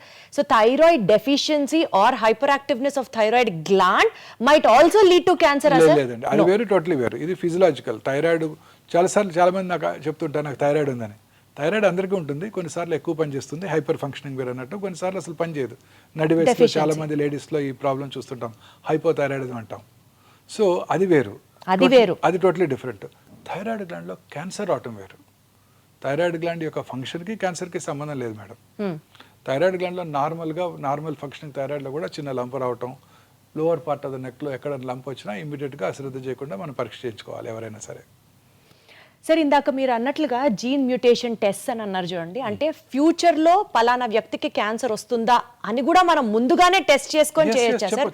ఏజ్ నుంచి చేయొచ్చు అది? మొన్న మధ్య Zerodha CEO mister Nikhil Kamath mister Bill గేట్స్తో పాడ్కాస్ట్ చేశారు. అప్పుడు ఆయన అడిగారు మా యంగ్ ఆంటర్ప్రినర్స్కి మీరు ఇచ్చే సలహా ఏంటి, వారి హెల్త్ ఎలా మెయింటైన్ చేసుకోవాలని. ఆయన ఏమన్నారు, నేను రెగ్యులర్గా స్క్రీనింగ్ చేసుకుంటాను, ఎవ్రీ ఇయర్ టెస్టులు చేయించుకుంటాను, రొటీన్ టెస్ట్ అన్ని రకాల టెస్టులు చేయించుకుంటాను, అండ్ వైటమిన్స్ రెగ్యులర్గా తీసుకుంటున్నాను, because there is no downside. రీసెంట్గా ఒక టెస్ట్ వచ్చింది, ఈ టెస్ట్ కనుక చేయించుకున్నట్టయితే నెక్స్ట్ ఫ్యూ ఇయర్స్లో క్యాన్సర్ వచ్చేది లేనిది నేను ముందే తెలుసుకోవచ్చు. ఈ city scan, PET-CT scan, PET-MR పట్టుకోకముందే నేను ఈ కొత్త టెస్టులు క్యాన్సర్ రావడానికి ముందుగా పసిగట్టేస్తాయి. ఆ టెస్ట్ కూడా నేను రెగ్యులర్ చేయించుకుంటున్నాను. అమెరికాలో insurance companies cover that. I don't know, it's an expensive test. ఇండియాలో మీ ఇన్సూరెన్స్ కంపెనీస్ కవర్ చేస్తాయో లేవో నాకు తెలియదు అని కూడా ఆయన అన్నారు. అదే అడగబోతున్నాను. ఆ టెస్ట్ ఇప్పుడు మనకి హైదరాబాద్లో అందుబాటులోకి వచ్చింది. మనకి ఒమేగాలో చేస్తారా సార్ ఆ టెస్ట్? చేస్తారు, ఇదే లాంజివిటీ లాంజ్లో చేస్తాం. అదేంటంటే సింపుల్ బక్కల్ స్మియర్ తీసుకొని ఆ ఎగ్జోమ్ స్టడీ అంటారు. ఇందాక మనం డిస్కస్ చేసాము, ఒక 400 to 500 ఆంకోజీన్స్ ఉన్నాయి. ఈ ఆంకోజీన్స్లో వచ్చే మ్యూటేషన్ వల్లే క్యాన్సర్ వస్తుంది. ఈ మ్యూటేషన్స్ని ట్రిగర్ చేసేది ఎగ్జోమ్స్. ఓకే, ఎగ్జోమ్స్. ఆ ఎగ్జోమ్స్ని మనం అనలైజ్ చేసి క్యాన్సర్ రావటాన్ని ముందుగా పసిగట్టేయచ్చు. ఓకే. సో అంటే ఫర్ ఎగ్జాంపుల్ ఈ పర్టికులర్ ఇండివిజువల్కి కోలన్ క్యాన్సర్ వస్తుంది అని కనుక మనం ప్రెడిక్ట్ చేసినట్టయితే ఆ పర్టికులర్ ఇండివిజువల్కి డైటరీ హెల్ప్, అంటే బాగా గ్రీన్స్ వెజిటబుల్స్ ఎక్కువగా తీసుకుంటూ, ప్రాసెస్ మీట్ తక్కువగా తీసుకుంటూ, ఆల్కహాల్ తీసుకున్నట్టయితే మానిపించేసి, ఎందుకంటే alcohol increases the risk of colon cancer. తర్వాత కిమో ప్రొఫైలాక్సిస్ ఉంది. ఆస్పిరిన్, మనం బ్లడ్ థిన్నర్స్ వాడుతుంటాం, మీరు వినే ఉంటారు, ఆస్పిరిన్, లో డోస్ ఆస్పిరిన్. ఆ లో డోస్ ఆస్పిరిన్ తీసుకునే వాళ్ళలో కోలన్ క్యాన్సర్ వచ్చే అవకాశాలు తక్కువగా ఉంటాయి. సో ఆయనకి ఆస్పిరిన్ ఇవ్వటం, నెలకు ఒకసారి ఫీకల్ అక్కల్ బ్లడ్ టెస్ట్ చేయించుకోవటం, అవసరమైతే బ్లడ్ ఉన్నట్టయితే సిగ్మాడోస్కోపీ, కొలనోస్కోపీ చేసి ఏమైనా పాలిప్స్ ఉన్నట్టయితే ఆ పాలిప్స్ రావడంతోనే వాటిని తీసివేయడం ద్వారా క్యాన్సర్ రావటాన్ని నివారించవచ్చు. నివారించవచ్చా సార్? ఆర్ లేట్ చేయొచ్చా? నివారించవచ్చు. అద్భుతం, అద్భుతం అసలు. లేదా చిన్నగా క్యాన్సర్ ప్రీ క్యాన్సరస్ ఫేజ్లో ఉండగానే దాన్ని పట్టుకొని దాన్ని సర్జరీ కనుక చేసేస్తే మనం క్యాన్సర్ రాకుండా నివారించిన వాళ్ళం అవుతాం. అద్భుతం సార్. అలా ఉదాహరణకు ఒక స్త్రీకి బ్రెస్ట్ క్యాన్సర్ వస్తుందని ప్రెడిక్ట్ చేసామనుకోండి, రెగ్యులర్గా చెక్ చేసుకుంటూ ఉంటారు. వారు ఎలా పరీక్ష చేసుకోవాలో వారికి నేర్పిస్తాం. స్త్రీకి వారు పరీక్ష చేసుకున్నట్టయితే వారి యొక్క బ్రెస్ట్ మీద వారికి అవగాహన పెరిగి ఆ బ్రెస్ట్లో వచ్చే చిన్న చిన్న మార్పులను కూడా గ్రహించి డాక్టర్ నోటీస్కి తీసుకురావడం జరుగుతుంది. రెగ్యులర్గా అల్ట్రాసౌండ్ చేసుకోవటం, అవసరమైతే సంవత్సరానికి మ్యామోగ్రఫీ చేసుకోవటం, ఇంకా మధ్యలో డౌట్ ఉన్నట్టయితే MRI పరీక్ష చేసుకోవటం, ఇంకా అవసరమైతే PET-MR చేసుకోవటం ద్వారా క్యాన్సర్ ప్రీ క్యాన్సరస్ ఫేజ్లో ఉండగానే, లేకపోతే క్యాన్సర్ చిన్నగా సబ్ సెంటీమీటర్, 1 సెంటీమీటర్గా తక్కువగా ఉండగానే దాన్ని పట్టుకొని సర్జరీ చేసి తీసేస్తే క్యూర్ చేసేయగలుగుతాం. Excellent sir. సార్ ఏమంటారు సార్, ఆ టెస్ట్ ని ముందుగానే క్యాన్సర్ ఉందా లేదా, రావచ్చా లేదా? సింపుల్ ప్రెడిక్టివ్ క్యాన్సర్ స్క్రీనింగ్ అండి, ప్రెడిక్టివ్ టెస్ట్ అన్నమాట. ముందుగానే సింపుల్ బక్కల్ స్మియర్ తీసుకుంటాం. సార్ చాలా ఎక్స్పెన్సివ్ సార్ ఆ test? It cost about 1 lakh అండి. మరి అది నార్మల్ కామన్ పర్సన్ కి కూడా అందుబాటులో ఉండాలంటే ఎట్లా సార్? టైం పడుతుంది. ఏ టెస్ట్ అయినా మీకు తెలుసు కదా, ఇనిషియల్గా దానికి ఉంటుంది, తర్వాత దాన్ని స్లోగా నెంబర్ ఆఫ్ కంపెనీస్ డెవలప్ చేసిన కొలది కాస్త తగ్గిపోతుంది. సో ప్రస్తుతం ఇవాళ రోజున చేయించుకోవాలి 86,000 to 1 lakh ఉందండి. ముందుగానే ప్రెడిక్ట్ చేయవచ్చు. ముందుగానే ప్రెడిక్ట్ చేయొచ్చు. ఇప్పుడు cancer treatment is become prohibitively expensive అండి. ఈ monoclonal antibodies, targeted therapies, I have to talk about that also sir. చాలా ఎక్స్పెన్సివ్ అండి, ఇవన్నీ ఇంపోర్టెడ్ మాలిక్యూల్స్ కదండి. సార్ ఇందాక మీరు ఒక మాట అన్నారు, బ్రెస్ట్ క్యాన్సర్కి సంబంధించి స్క్రీనింగ్ ప్రొసీజర్స్ అని. యూజువలీ సార్, అంటే నేను ఆన్ బ్రాడర్ పర్స్పెక్టివ్ అడుగుతున్నాను మిమ్మల్ని, ఇప్పుడు లేడీస్ వచ్చి మ్యామోగ్రామ్ చేయించుకోవాలి అన్నా, బ్రెస్ట్ క్యాన్సర్కి సంబంధించిన స్క్రీనింగ్ టెక్నిక్స్ చేయించుకోవాలి అని అన్నా, టెక్నీషియన్ దగ్గర నుంచి రేడియేషన్ రిపోర్ట్ చేసినటువంటి డాక్టర్ దాకా మేల్ ఉండొచ్చు, లేకపోతే వాళ్ళకి కొంచెం ఆ ఎంబరాస్మెంట్ ఉండొచ్చు స్క్రీన్ చేయించుకోవడానికి. ఇలాంటివన్నీ అవాయిడ్ చేయడానికి do we have any other means of? అన్ని హాస్పిటల్స్లో కూడా మ్యామోగ్రఫీ చేసేవాళ్ళు లేడీ టెక్నీషియన్సే ఉంటారు 100%. మేల్ టెక్నీషియన్ ఉండే అవకాశమే లేదండి, ఫీమేల్ టెక్నీషియన్సే ఉంటారు. తర్వాత అల్ట్రాసౌండ్ రూమ్లో కూడా అన్ని హాస్పిటల్స్లోనూ, నో ఎక్సెప్షన్స్, అన్ని హాస్పిటల్లో కూడా విమెన్ టెక్నీషియన్సే ఉంటారు. అద్భుతం. అంటే సార్ చాలా చోట్ల, చాలా మేజర్ హాస్పిటల్స్లో లేడీ డాక్టర్సే ఉంటున్నారు కూడా.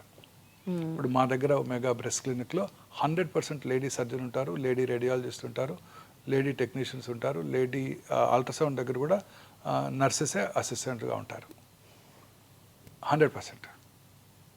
సో ఎస్పెషల్లీ ఆడవాళ్ళకి సంబంధించి ఈ బ్రెస్ట్ క్యాన్సర్, సర్వికల్ క్యాన్సర్ కి సంబంధించి కూడా ఎక్కడైనా టెస్ట్ చేయించుకోవాలి, స్క్రీనింగ్ చేయించుకోవాలి అంటే ఫస్ట్ అక్కడ డాక్టర్స్ ఎవరు ఉంటారు, అయ్యో వాళ్ళకి ఇప్పుడు చూపించాలా అన్న ఒక చిన్న ఇన్హిబిషన్తో ఆగిపోతూ ఉంటారు. అన్ని హాస్పిటల్లో లేడీ డాక్టర్సే ఉంటారండి, అన్ని మేజర్ హాస్పిటల్స్లో కూడా.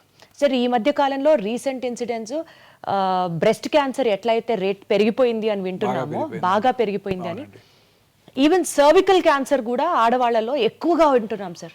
అవునండి, సర్వైకల్ క్యాన్సర్ ఇన్సిడెన్స్ తగ్గుతుందండి ఇప్పుడు బికాస్ ఆఫ్ ది వ్యాక్సిన్. అంటే not only because of the vaccine, hygiene ప్రజల్లో అవగాహన పెరగటం వల్ల.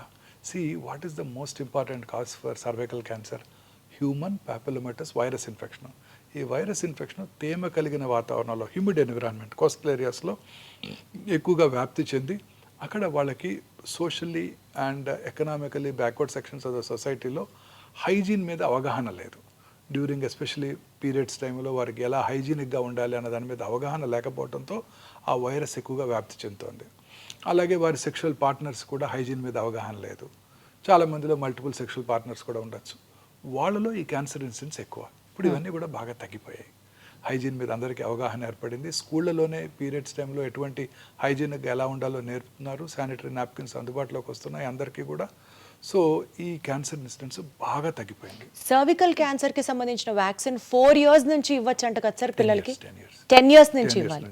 ఇప్పుడు మొన్న మధ్య లాస్ట్ ఇయర్ బడ్జెట్లోనే మిసెస్ నిర్మలా సీతారామన్ అనౌన్స్ చేశారు, మొత్తం భారతదేశంలో ఉన్న అందరి పిల్లలకి కూడా ఇక నుంచి ఫ్రీగా ఈ సంవత్సరం నుంచి వ్యాక్సిన్ అందజేయడం జరుగుతుంది. యూనివర్సల్ ఇమ్యునైజేషన్ ప్రోగ్రాంలో మిగతా వ్యాక్సిన్స్తో పాటు దీన్ని కూడా ఇంక్లూడ్ చేశారు. ఈ వ్యాక్సిన్ ఇప్పుడు ఇండియాలో మ్యానుఫ్యాక్చర్ చేస్తున్నారు, అందువల్ల కాస్ట్ తగ్గిపోయింది. And government of India proposes to deliver this vaccine to all children. This is only for cervical cancer అండి. ఈ వ్యాక్సిన్ కనుక తీసుకుంటే ప్రైమరీగా ఈ క్యాన్సర్ రాకుండా చేసుకోవచ్చండి. సార్ అసలు ఏదన్నా ఒక వ్యాక్సిన్ ఉండి అది ఏ క్యాన్సర్ రాకుండా ఉంటే బాగుండు. అలాంటి ఏదన్నా ఇన్వెన్షన్ దొరికితే బాగుండు sir. I know, but we don't know the cause for cancer yet. ప్రపంచంలో అన్నిటికన్నా ఈ ఒక్క డిసీజ్ మీద ఎక్కువ రీసెర్చ్ జరుగుతుంది. ఈవెన్ కరోనా ఉన్నప్పుడు కూడా కరోనా మీద కూడా అంత రీసెర్చ్ జరగలేదు, ఓన్లీ క్యాన్సర్ మీదే రీసెర్చ్ జరుగుతూ ఉండేది. ఇప్పటికి కూడా we could achieve break through, but break through వచ్చేస్తుందండి. క్యాన్సర్ ఖచ్చితంగా మనం క్యూర్ కనుక్కుంటాం. క్యాన్సర్ని ప్రివెంట్ చేయలేమేమో కానీ క్యాన్సర్ని ఖచ్చితంగా కనుక్కుంటాం. ఇప్పుడు మనం చెప్పిన ఈ ప్రెడిక్టివ్ టెస్ట్ వల్ల క్యాన్సర్ రావటాన్ని కూడా తగ్గించవచ్చు. అది మాత్రం అద్భుతం. కాకపోతే అది అందరికీ అందుబాటులోకి రావాలి, వచ్చేస్తుంది. ఆ తర్వాత అందుబాటులోకి వస్తుంది. తర్వాత క్యాన్సర్ కూడా ట్రీట్మెంట్ కూడా వచ్చేస్తుందండి. Next 10 to 15 years definitely will have a break through. అనేక రకాల క్యాన్సర్స్కి ఇప్పుడే ఇమ్యూనోథెరపీ డ్రగ్స్ అందుబాటులోకి వచ్చాయి. లేట్ స్టేజ్ క్యాన్సర్స్లో కూడా చాలామంది ఎక్కువ కాలం బ్రతికేస్తున్నారు. కాకపోతే మీరు అన్నట్టు ఆ మోనోక్లోనల్ యాంటీబాడీస్, ఆ ఇమ్యూనోథెరపీస్ అవన్నీ కూడా ప్రొహిబిటివ్లీ ఎక్స్పెన్సివ్. ఇండియాలో తయారవునప్పుడు అవి చాలా ఎక్స్పెన్సివ్గా ఉంటాయి. Once we have to import చేసినప్పుడు చాలా ఎక్స్పెన్సివ్గా ఉంటాయి. ఇప్పుడు అవి పేటెంట్ లాస్ ఎక్స్పైర్ అయినాక ఇండియాలో తయారు చేసినప్పుడు ఇవన్నీ కూడా చాలా తక్కువ కాస్ట్లో మన ప్రజలకు అందుబాటులోకి వస్తాయి. సార్ ఇప్పుడు మీరు ఇంతమంది పేషెంట్స్ని చూస్తున్నారు కదా, ఎక్స్పెన్సివ్ ట్రీట్మెంట్ అని మీరే చెప్తున్నారు కదా సార్. సో ఒక ఫ్యామిలీలో ఒక వ్యక్తికి క్యాన్సర్ వచ్చింది అని తెలిసిన వెంటనే ఫైనాన్షియల్గా వాళ్ళు ఎలా రెడీ అవుతారు సార్? ఆ టిప్స్ చెప్పండి. ప్రిపేర్డ్గా ఎలా, how do they face cancer? Rich patient కూడా పువర్ ఫ్యామిలీ అయిపోతారండి. ఒక్క మెంబర్ క్యాన్సర్ వచ్చిందంటే ఖచ్చితంగా వచ్చిన రోజు సూపర్ డీలక్స్ రూమ్లో ఉంటారు. చివర్లో ట్రీట్మెంట్ తీసుకున్నప్పుడు జనరల్ వార్డులో అడ్మిట్ అవుతారు. So this is the heart fact of cancer treatment. చాలా ఎక్స్పెన్సివ్ ట్రీట్మెంట్స్ అండి. Patients want best of the treatments. ఇప్పుడు మ్యామోగ్రఫీ మెషిన్ ఉంది. కన్వెన్షనల్ మ్యామోగ్రఫీ మెషిన్ కాస్ట్ 15 లక్షలు అయితే digital mammography 3D digital mammography machine cost 2 కోట్లు అండి. దాని యాన్యువల్ మెయింటెనెన్స్ కాంట్రాక్ట్ మళ్ళీ 40 లక్షలు ఉంటుందండి. రేడియోథెరపీ మెషిన్స్ ఉన్నాయనుకోండి, ఈ సైబర్ నైఫ్ మెషిన్ కానివ్వండి, ఏఐ పవర్డ్ రేడియోథెరపీ టెక్నాలజీ కానివ్వండి, $4 million, $5 million. వాటి యాన్యువల్ మెయింటెనెన్స్ కాంట్రాక్ట్ మళ్ళీ $700,000 ఉంటుందండి. ఒక పేద వ్యక్తికి క్యాన్సర్ వస్తే వెయిట్ చేయాల్సిందేనా సార్? ఇండియాలో మళ్ళీ డెవలప్ అయ్యి దాని గురించి ఎక్కువ మెడిసిన్స్ వచ్చే వాళ్ళంతా ఎక్స్పెన్సెస్ ఎలాగోలా తెచ్చి కష్టపడి ట్రీట్మెంట్ తీసుకుంటూ ఉంటారు ప్రాణం మీద తీపితో. అన్ని రకాల మెడిసిన్స్ కూడా ఎక్స్పెన్సివేనండి. ప్రతిదీ ఎక్స్పెన్సివే. రోబోటిక్ సర్జరీ చేయాలంటే డిస్పోజబుల్ ఇన్స్ట్రుమెంట్స్, డిస్పోజబుల్ ఎక్విప్మెంట్ అన్నీ కాస్ట్ పెరిగిపోతున్నాయండి. అన్ని రకాల మెడిసిన్స్ పేటెంట్ లాస్ వల్ల అన్ని చాలా ఎక్స్పెన్సివ్గా ఉంటున్నాయి. అన్ని రకాల ఇమ్యూనోథెరపీస్, టార్గెటెడ్ థెరపీస్ అన్నీ ఇంపోర్ట్ చేసుకునేవే. అలాగే PET CT scan, conventional PET CT స్కాన్లో రేడియేషన్ ఎక్స్పోజర్ ఎక్కువగా ఉంటుంది. Digital PET scan machine, conventional PET CT scan machine 5 to 6 crores అయినట్టయితే digital PET scan machine 14 to 18 crores అవుతుంది. On top of it annual maintenance contract సంవత్సరానికి అది పెరిగిపోతుంటుంది. And ఎన్నాళ్ళు వాడగలం each machine? Not more than 10 years. 10 yearsలో మళ్ళీ replace చేసేయాలి. ఇంత కాస్ట్లీ ట్రీట్మెంట్ ఇప్పించినా సరే, సర్జరీ చేసినా సరే, తిరిగి మళ్ళీ క్యాన్సర్ రెమిషన్ నుంచి ఉంటుందా లేదా, తిరిగి వస్తుందా లేదా, తిరిగి రాదా అని చెప్పడానికి కూడా గ్యారంటీ లేదు. ఇందాక చెప్పాను కదండి, the unpredictable biological behaviour of the tumour makes the most predictable treatment unpredictable. అంటే సార్ అసలు క్యాన్సర్ మనిషికి రానేకూడదు. మనం అనుకునే కోరిక అదొక్కటే. చాలా ఎక్స్పెన్సివ్ అండి, ట్రీట్మెంట్ ఈజ్ వెరీ ఎక్స్పెన్సివ్.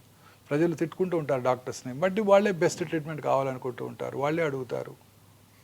అంటున్నారు కదా సార్, ఏదో కీమోథెరపీలో గేమ్ చేంజర్స్ వచ్చేసాయి, ఇమ్యూనో టార్గెటెడ్ థెరపీస్ అంటే అసలు గేమ్ చేంజర్స్, బట్ ఇది are very expensive. Very expensive, they are beyond the reach of a rich man. And ఎన్నాళ్ళు వాడాలి? వాడుతూనే ఉండాలి. అదేమి ఒక 6 కోర్సులు వాడి ఆపేస్తే ఇంకా వాడు బతికేస్తారు అనుకుంటే వాడేస్తారు. ₹1 కోటి ఖర్చు పెట్టండి మీకు క్యూర్ అవుతుంది అనుకుంటే రెడీగా ఉంటారు చాలామంది. ఏమి గ్యారంటీ లేదే. మరి ఎట్లా సార్, ఒక పేదవాడికి క్యాన్సర్ వస్తే దిక్కేంటి సార్? అంటే ఇప్పుడు గవర్నమెంట్ అనేక రకాలుగా ఈ ఆయుష్మాన్ భారత్, ఆరోగ్యశ్రీ ద్వారా చాలామంది క్యాన్సర్ పేషెంట్స్కి అతి తక్కువ ఖర్చులో ఫ్రీగా కూడా ట్రీట్మెంట్ చేయగలుగుతున్నాం. అదొక్కటే మనకి గ్రేటెస్ట్ అసెట్. సార్ నాకు ఒకటి అనిపిస్తుంది, చెప్పండి sir if I'm wrong or right. ఇప్పుడు మనకి ఈ ఇన్సూరెన్స్లు ఉంటాయి చూడండి సార్, క్యాన్సర్ ట్రీట్మెంట్కి ఇన్సూరెన్స్ ఇస్తారు. మీరు ఇందాక అర్లీ క్యాన్సర్ డిటెక్టివ్ టెస్ట్ చెప్పారు చూడండి, దానికి ఇస్తే చాలా మంది కనీసం చేసుకొని సిచ్యువేషన్ వర్స్ట్ చేయరు కదా సార్. వాటికి ఎవరు ఇన్సూరెన్స్, అన్ని రకాల క్యాన్సర్ ట్రీట్మెంట్స్ కూడా ఇన్సూరెన్స్ కవర్ అవ్వదు. అందులో చిన్న చిన్న లెటర్స్లో పెద్ద పాలసీ సైన్ చేశారా మీరు? ఇన్సూరెన్స్ పాలసీ కట్టినప్పుడు ముందు ఇమీడియట్గా మీరు ఒక 50 lakhs-కో 1 crore-కో ఇన్సూరెన్స్ తీసుకోండి. చిన్నపిల్లలు మీకు ఇన్సూరెన్స్ ఇస్తారు ఇప్పుడు. పెద్ద వయసు వచ్చినాక 50 ఏళ్ళు వచ్చాక ఇన్సూరెన్స్ అడిగితే అంత అమౌంట్కి ఇవ్వని కూడా ఎవరు, ప్రీమియం చాలా ఎక్కువగా ఉంటుంది. పిల్లలు కాబట్టి మీకు ఇప్పుడు ఇస్తారు. అందులో చిన్న లెటర్స్, స్మాల్ లెటర్స్లో చాలా ఉంటాయి. అవన్నీ చదవకుండా మనం చివరిలో సంతకం పెట్టేస్తాం. అందులో చాలా ఉంటాయి. ఈ కీమోథెరపీకి ఇన్ని లక్షలు ఇస్తాము, టార్గెటెడ్ థెరపీ కవర్ చేయము, ఇమ్యూనోథెరపీ కవర్ చేయమని కూడా రాసి ఉంటున్నాయి చాలా రకాల ఇన్సూరెన్స్ బ్రోషర్స్లో. తెలియక సైన్ చేసి తీసుకుంటూ ఉంటారు. సో చాలామందికి ఆ ఇన్సూరెన్స్ ఉన్నా కూడా కవర్ అవ్వట్లేదు. సార్ భయం వేస్తాను సార్ ఒక్కసారి చెప్పాలంటే. క్యాన్సర్కి ఇంతే కవర్ చేస్తాం, కీమోథెరపీకి ఇంత, మీ లిమిట్ అయిపోయింది, సబ్ లిమిట్ ఇంతే. మీరు నాకు అన్నట్లు అసలు క్యాన్సరే రాకూడదు సార్, అంతే. ఏ ఎలిమెంట్ రాకూడదు. ఏ ఎలిమెంట్ రాకూడదు అంటే మనం ప్రశాంతంగా బ్రతకాలి. సార్ ప్రశాంతత, ఆ పాయింట్ దగ్గరికి వస్తున్నాను సార్. సంతోషంగా బ్రతకాలి, సంతోషంగా కాదు హ్యాపీగా బ్రతకాలి. ఏది ఏమైనా చెక్కు చెదరకూడదు. సార్ సంతోషం అన్న వెంటనే దాని ఆపోజిట్ గుర్తొస్తుంది. స్ట్రెస్ లేని లైఫ్ ఇవాళ లేదు కదా సార్. స్ట్రెస్కి, క్యాన్సర్కి, క్యాన్సర్ తిరిగి రావడానికి 20 to 30% కారణం స్ట్రెస్సే అని అంటున్నారు, నిజమేనా? అంతకన్నా ఎక్కువేనండి నా ఉద్దేశం, నా ఎక్స్పీరియన్స్లో.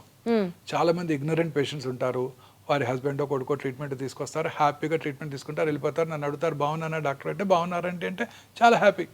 సాయంకాలం ఇన్వెస్టిగేషన్ చేసి మీరు చాలా బాగున్నారమ్మంటే నన్ను మొక్కో లేకపోతే నాకు దండం పెట్టో వెళ్ళిపోతారు. చాలా హ్యాపీగా ఉంటారు. వాళ్ళకి ఏం తెలియదు, వాళ్ళకి అసలు ఎప్పుడు తిరిగి రాదు. చాలామంది భయపడుతుంటారు, చదివేస్తుంటారు. తిరిగి వస్తుంట కదా డాక్టర్ గారు, నాది ERPR నెగటివ్ క్యాన్సర్ అంట కదా, నాకు తిరిగి వస్తుందంట కదా అని భయపడుతుంటారు. వాళ్ళకి ఖచ్చితంగా తిరిగి వస్తుంది. సో ప్రశాంతంగా అన్ని రకాల జబ్బులకి కూడా సంతోషము, మానసిక ప్రశాంతత ముఖ్యం.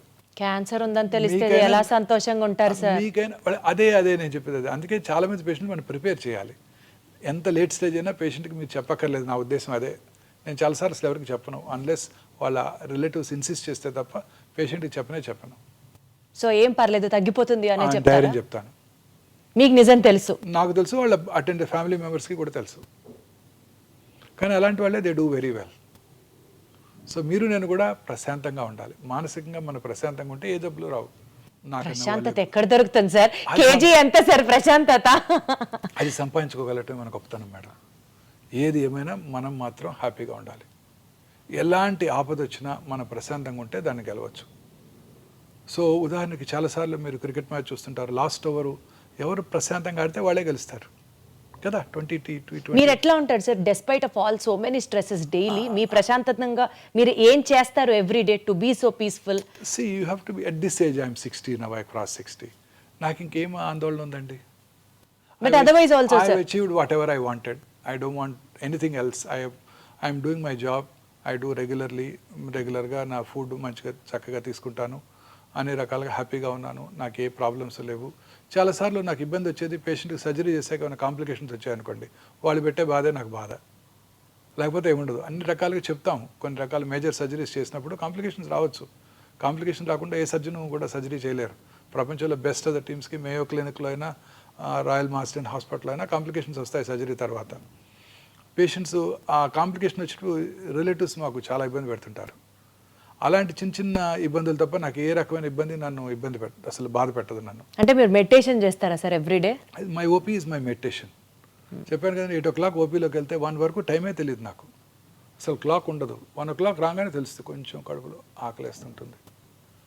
1:15 అట్లా 1:15 అయి ఉంటుంది టైము, చూస్తే time 1:15. But otherwise also sir stress వల్ల క్యాన్సర్ రికర్ అవుతుంది అంటారా? స్ట్రెస్ వల్ల క్యాన్సరే వస్తుంది కూడా అంటారా? వల్ల అన్ని రకాల ఎలిమెంట్స్ ఇంక్లూడింగ్ క్యాన్సర్ వస్తాయండి. Coronary artery disease, cerebrovascular accident, cancer కూడా అన్ని రకాల జబ్బులకి స్ట్రెస్సే కారణం. మన ఇమ్యూనిటీ తక్కువ అవుతుంది.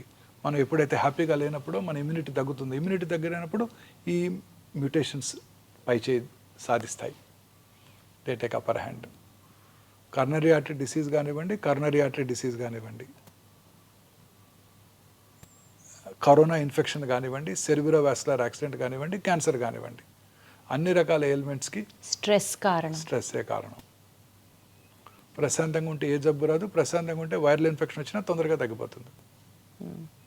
మంచి నిద్ర, సంతోషం. సార్ ఆటో ఇమ్యూన్ డిసీజెస్ ఉన్న వాళ్ళకి క్యాన్సర్ ఇన్సిడెన్స్ ఎక్కువ అంటారు, నిజమేనా ఇది? అలానే ఏం లేదండి, కొన్ని రకాల ఎలిమెంట్స్ ఉండొచ్చు, కానీ అంత స్పెసిఫిక్గా ఆటో ఇమ్యూన్ డిసీజ్ ఉన్న వాళ్ళకి క్యాన్సర్ వస్తుందని ఏం లేదు. బికాజ్ వాళ్ళలో ఆల్రెడీ రోగనిరోధక శక్తిని సప్రెస్ చేయబడుతూ ఉంటుంది కాబట్టి క్యాన్సర్ రావడానికి ఆస్కారం ఎక్కువ ఉంది అని అంటారు. ఆటో ఇమ్యూన్ డిసీజ్ అంటే మన బాడీలో ఉన్న ఇమ్యూన్ మెకానిజం మన ఓన్ ఆర్గన్స్ మీద అగెన్స్ట్గా పనిచేస్తాయి. మామూలుగా ఇప్పుడు ఉదాహరణకి ఒక ఇండివిజువల్కి కిడ్నీ ట్రాన్స్ప్లాంట్ చేసామనుకోండి, కిడ్నీ ట్రాన్స్ప్లాంట్ చేస్తే అవుతుంది, అది ఒక ఫారిన్ బాడీ, దాన్ని మన బాడీ రిజెక్ట్ చేస్తుంది, ట్రాన్స్ప్లాంట్ ఆర్గన్ రిజెక్ట్ చేస్తుంది. ఆ ట్రాన్స్ప్లాంటెడ్ ఆర్గన్ రిజెక్షన్ చేయకుండా ఉండటానికి వాళ్ళకి ఇమ్యూనోసప్రెసివ్ థెరపీ ఇస్తారు. కిడ్నీ ట్రాన్స్ప్లాంట్ తర్వాత కానీ, హార్ట్ ట్రాన్స్ప్లాంట్ కానీ, లివర్ ట్రాన్స్ప్లాంట్ తర్వాత కానీ ఆ ఇమ్యూనోసప్రెసివ్ థెరపీ ఇచ్చినప్పుడు ఆ రిజెక్షన్ని మనం ప్రివెంట్ చేయగలుగుతాం. బట్ క్యాన్సర్స్ రావడానికి అవకాశం ఉంటుంది. Exactly sir. ఇప్పుడు ఒక పేషెంట్కి రియల్ ఇన్సిడెంట్ అనమాట. ఒక పేషెంట్కి మెలనోమా వచ్చింది. మెలనోమా వచ్చిన తర్వాత, మెలనోమా అంటే తెలుసు కదండి, స్కిన్ క్యాన్సర్. మెలనోమా వచ్చిన 20 yearsకి అంటే వచ్చి క్యూర్ అయిపోయింది ఆయనకి. 20 years తర్వాత ఈ వాజ్ బ్రెయిన్ డెడ్. 20 years అయిపోయింది కదా, ఆయన కిడ్నీ తీసుకెళ్ళి ఇంకెవరికో ట్రాన్స్ప్లాంట్ చేశారు. మరి ట్రాన్స్ప్లాంట్ చేసినప్పుడు వాళ్ళకి ఇమ్యూనోసప్రెసివ్ థెరపీ ఇస్తారు కదండి. ఇమ్యూనోసప్రెసివ్ థెరపీ ఇచ్చినప్పుడు వాళ్ళకి మెలనోమా వచ్చింది. అంటే melanoma is a skin disease. ఆ మెలనోమా క్యాన్సర్ కణాలు ఆ పేషెంట్ యొక్క కిడ్నీలో ఉన్నాయి, డార్మెంట్గా 20 years ఉన్నాయి. ఎందుకంటే ఆయన రెసిస్టెన్స్ బాగుంది కాబట్టి. 20 years తర్వాత ఇక్కడ ఇమ్యూనోసప్రెస్డ్ ఇండివిజువల్, ఎందుకంటే ఇమ్యూనోసప్రెసివ్ థెరపీ ఇచ్చారు కాబట్టి ఆ ట్రాన్స్ప్లాంట్ రెసిపియంట్కి melanoma took upper hand and he got melanoma. So again emphasizing the fact that immunity is the most important factor. If you are happy, your immune system is strong. Yes. If you are stressed, that's all. Finish. The story ends. Yes. Sir ఇంకొక point sir, ఇప్పుడు ప్రతి ఒక్కళ్ళు perfumes use చేయడాలు, under arms కానివ్వండి, లేకపోతే deodorants use చేయడాలు, ఇలాంటి వాటికి బ్రెస్ట్ క్యాన్సర్ వస్తుంది అలానేం లేదండి. అనేక రకాల పర్ఫ్యూమ్స్లో కొన్ని రకాల సబ్స్టెన్సెస్ ఉంటాయి. వాటి వల్ల హార్మోన్ బ్యాలెన్స్ దెబ్బతిని వాళ్ళలో బ్రెస్ట్ క్యాన్సర్, ప్రాస్టేట్ క్యాన్సర్ వచ్చే అవకాశాలు కొంచెం ఎక్కువగా ఉంటాయి కదా. మామూలుగా ఈ బ్రాండెడ్ పర్ఫ్యూమ్స్లో ఈ కెమికల్స్ అన్ని తక్కువగానే వాడుతుంటారు. పర్వాలేదు. చీపర్ పర్ఫ్యూమ్స్ కొన్నప్పుడే ఈ ప్రాబ్లమ్స్ ఉంటాయి. డియోడ్రెంట్స్ వలన చాలా మందిలో ఒక అపోహ ఉంది, డియోడ్రెంట్ రాసుకుంటే బ్రెస్ట్ క్యాన్సర్ వస్తుందని. ఇది పూర్తిగా అపోహం మాత్రమే. డియోడ్రెంట్ వలన బ్రెస్ట్ క్యాన్సర్ రాదు. కానీ మంచి క్వాలిటీ డియోడ్రెంట్స్ వాడుకోవాలి, వెంటిలేషన్ అది బాగుండాలి. చాలా రకాల డియోడ్రెంట్స్ వలన అక్కడ స్వెట్ గ్లాండ్స్ యొక్క డక్ట్స్ బ్లాక్ అయ్యి అక్కడ ఇన్ఫెక్షన్స్ వచ్చే అవకాశం ఎక్కువగా ఉంటుంది. అంతే తప్ప క్యాన్సర్ వచ్చే అవకాశం లేదు. సార్ ఎస్పెషల్లీ విమెన్లో ఇన్నర్ వేర్ టైట్గా ఉండడం వల్ల కానీ, బ్రాస్ అండర్ వైర్డ్ ఉండడం వల్ల కానీ బ్రెస్ట్ క్యాన్సర్ రావడానికి ఆస్కారం ఎక్కువ ఉంది అన్నది ఒకటి చదివాను నేను. లేదు మేడం, దానికి దీనికి సంబంధం లేదు. No, not at all. Perfect sir, perfect. కొంతమంది టాల్కమ్ పౌడర్ వాడుతున్నప్పుడు ఇన్నర్ వేర్ వేసుకున్న తర్వాత లోపల ఎస్పెషల్లీ ప్రైవేట్ పార్ట్స్ దగ్గర వాళ్ళలోకి ఆ పౌడర్, కొన్నిసార్లు ఆ పౌడర్లో ఉండే కెమికల్స్ వెజైనా ద్వారా లోపలికి వెళ్ళి కొన్ని రకాల ఓవేరియన్ క్యాన్సర్ వస్తుందని కొన్ని స్టడీస్ చూపించాయి. చాలా రకాల ఇప్పుడు ప్రముఖ టాల్కమ్ పౌడర్స్ కంపెనీస్ మీద చాలా లా సూట్స్ కూడా అనేక దేశాల్లో ఉన్నాయి. పౌడర్ వేసుకుంటే క్యాన్సర్ రావడం ఏంటి సార్? అంటే ఆ ఇంటిమేట్గా ఆ ఇన్నర్స్ లోపల ప్రైవేట్ పార్ట్స్ దగ్గర వేసుకున్నట్టయితే అక్కడ ఎస్పెషల్లీ ముఖ్యంగా స్త్రీలలో వచ్చే అవకాశం ఎక్కువగా ఉంటుంది. ప్రిఫరబుల్లీ అలాంటివి అవాయిడ్ చేయడం better. Big no to all the talcum powders ఈ క్షణం నుంచి అర్థమైంది సార్ నాకు. సార్ ఒక్కటి చెప్పండి, vitamin D supplement, calcium, magnesium, zinc, vitamin B12, folic acid ఇట్లాంటి సప్లిమెంట్స్ తీసుకోకుండా నాకు తెలిసి ఈ రోజుల్లో ఎవరు లేరు. మేబీ 20-25 నుంచే స్కిన్ కోసం సప్లిమెంట్, హెయిర్ నెయిల్స్ కోసం ఇట్లా సప్లిమెంట్స్ మీదే బండి నడుస్తున్న ఈ రోజుల్లో యాంటీ ఆక్సిడెంట్ సప్లిమెంట్స్ తీసుకోవడం వల్ల క్యాన్సర్ వచ్చే అవకాశం తగ్గుతుంది అని ఒక నానుడు ఉంది. ఇది నిజమా కాదా మీరే చెప్పాలి. అంటే యాంటీ ఆక్సిడెంట్స్ ఈ ఫ్రీ రాడికల్స్ డ్యామేజ్ని ప్రివెంట్ చేసి ఖచ్చితంగా క్యాన్సర్ అవడాన్ని నిరోధిస్తాయి. ఓకే, అందులో అనుమానమే లేదు. క్లియర్. యాంటీ ఆక్సిడెంట్స్ రెగ్యులర్గా తీసుకోవడం వల్ల క్యాన్సర్ రాదని చెప్పలేము, కానీ యాంటీ ఆక్సిడెంట్ తీసుకోవడం వల్ల నష్టం అయితే లేదు, బెనిఫిషియల్ ఎఫెక్ట్సే ఉంటాయి. మితంగా రెగ్యులర్గా ఒకటి తీసుకున్నట్టు వల్ల నష్టం మాత్రం లేదు. Super sir. సార్ ఒక చిన్న ర్యాపిడ్ ఫైర్ లాంటిది కంటిన్యూ చేద్దాం సార్, సో దట్ మిత్స్ అన్ని డీమిత్ చేసేద్దాం ఒక్కసారితో. To start with, cancer spreads if a tumour is operated on. ఇది చాలా కామన్ మిస్కన్సెప్షన్ అండి. కత్తి పెడితే క్యాన్సర్ పెరిగిపోతుంది. ఇది ఖచ్చితంగా అపోహ మాత్రమే. క్యాన్సర్ని సర్జరీ చేయడం ద్వారానే క్యూర్ చేయగలం. ఇందాక మనం డిస్కస్ చేసాం సాలిడ్ ట్యూమర్స్, హిమటలాజికల్స్. బ్రెయిన్ ట్యూమర్ నుంచి కాల్లో చిటికెన్ వేలు వరకు వచ్చే మెలనోమా వరకు కూడా అర్లీ స్టేజ్లో క్యాన్సర్ డయాగ్నోస్ చేస్తే సర్జరీ అంటే శస్త్రచికిత్స చేయడం ద్వారానే క్యూర్ చేయగలం. ఇంకా ఏ ఇతర చికిత్స క్యూర్ చేయలేదు. సో ఇది పూర్తిగా అపోహ మాత్రమే. నిజం ఏంటంటే క్యాన్సర్ క్యూర్ చేయాలంటే సర్జరీ చేయాల్సిందే. సార్ అర్లీ స్టేజెస్ లో కనుక డిటెక్ట్ చేస్తే క్యాన్సర్ ని మనం వాళ్ళని కంప్లీట్ గా నివారించచ్చా? క్యాన్సర్ అంటే ఇంకా వాళ్ళ క్యాన్సర్ లేకుండా సర్జరీ చేసి క్యూర్ చేయగలం. సర్జరీ చేసి అర్లీ స్టేజ్ లో కూడా? ఎస్, ఎర్లీ స్టేజ్ లోనే సర్జరీ చేస్తాం. అచ్చా. కార్సినోమా టమ్ కానివ్వండి, బ్రెయిన్ క్యాన్సర్ కానివ్వండి, లంగ్ క్యాన్సర్ కానివ్వండి, అర్లీ స్టేజ్ లోనే సర్జరీ చేయడం జరుగుతుంది. Perfect sir. స్మోక్ చేసే వాళ్ళకే లంగ్ క్యాన్సర్ వస్తుంది? లేదు, స్మోక్ చేయని 12 ఏళ్ళ ఆడపిల్ల కూడా లంగ్ క్యాన్సర్ రావచ్చు. సరే, మగవాళ్ళకి బ్రెస్ట్ క్యాన్సర్ అన్నారు, 12 ఏళ్ళ ఆడవాళ్ళకి లంగ్ క్యాన్సర్ అంటున్నారు. స్మోక్ చేయని 12 ఏళ్ళ ఆడపిల్లకి వారి తండ్రి గారు కూడా స్మోక్ చేయలేదు, పాసివ్ స్మోకర్ కూడా కదా అమ్మాయి, చాలా మంది లేడీస్ రెగ్యులర్గా చూస్తుంటాను. కానీ లేడీస్లో వచ్చే లంగ్ క్యాన్సర్స్ జనరల్గా ఇందాక నేను చెప్పాను జెనెటిక్ మ్యుటేషన్ వల్ల వస్తుందని. ఆ జెనెటిక్ మ్యుటేషన్ వల్ల వచ్చే అవకాశాలు ఎక్కువగా ఉంటాయి. ముఖ్యంగా భారతీయ స్త్రీలు స్మోక్ చేయరు కాబట్టి వాళ్ళందరిలో కూడా సింపుల్ ఆ జెనెటిక్ మ్యుటేషన్ని టార్గెట్ చేసే ట్యాబ్లెట్ తీసుకుని వాళ్ళు సంవత్సరాలు బతికేస్తుంటారు.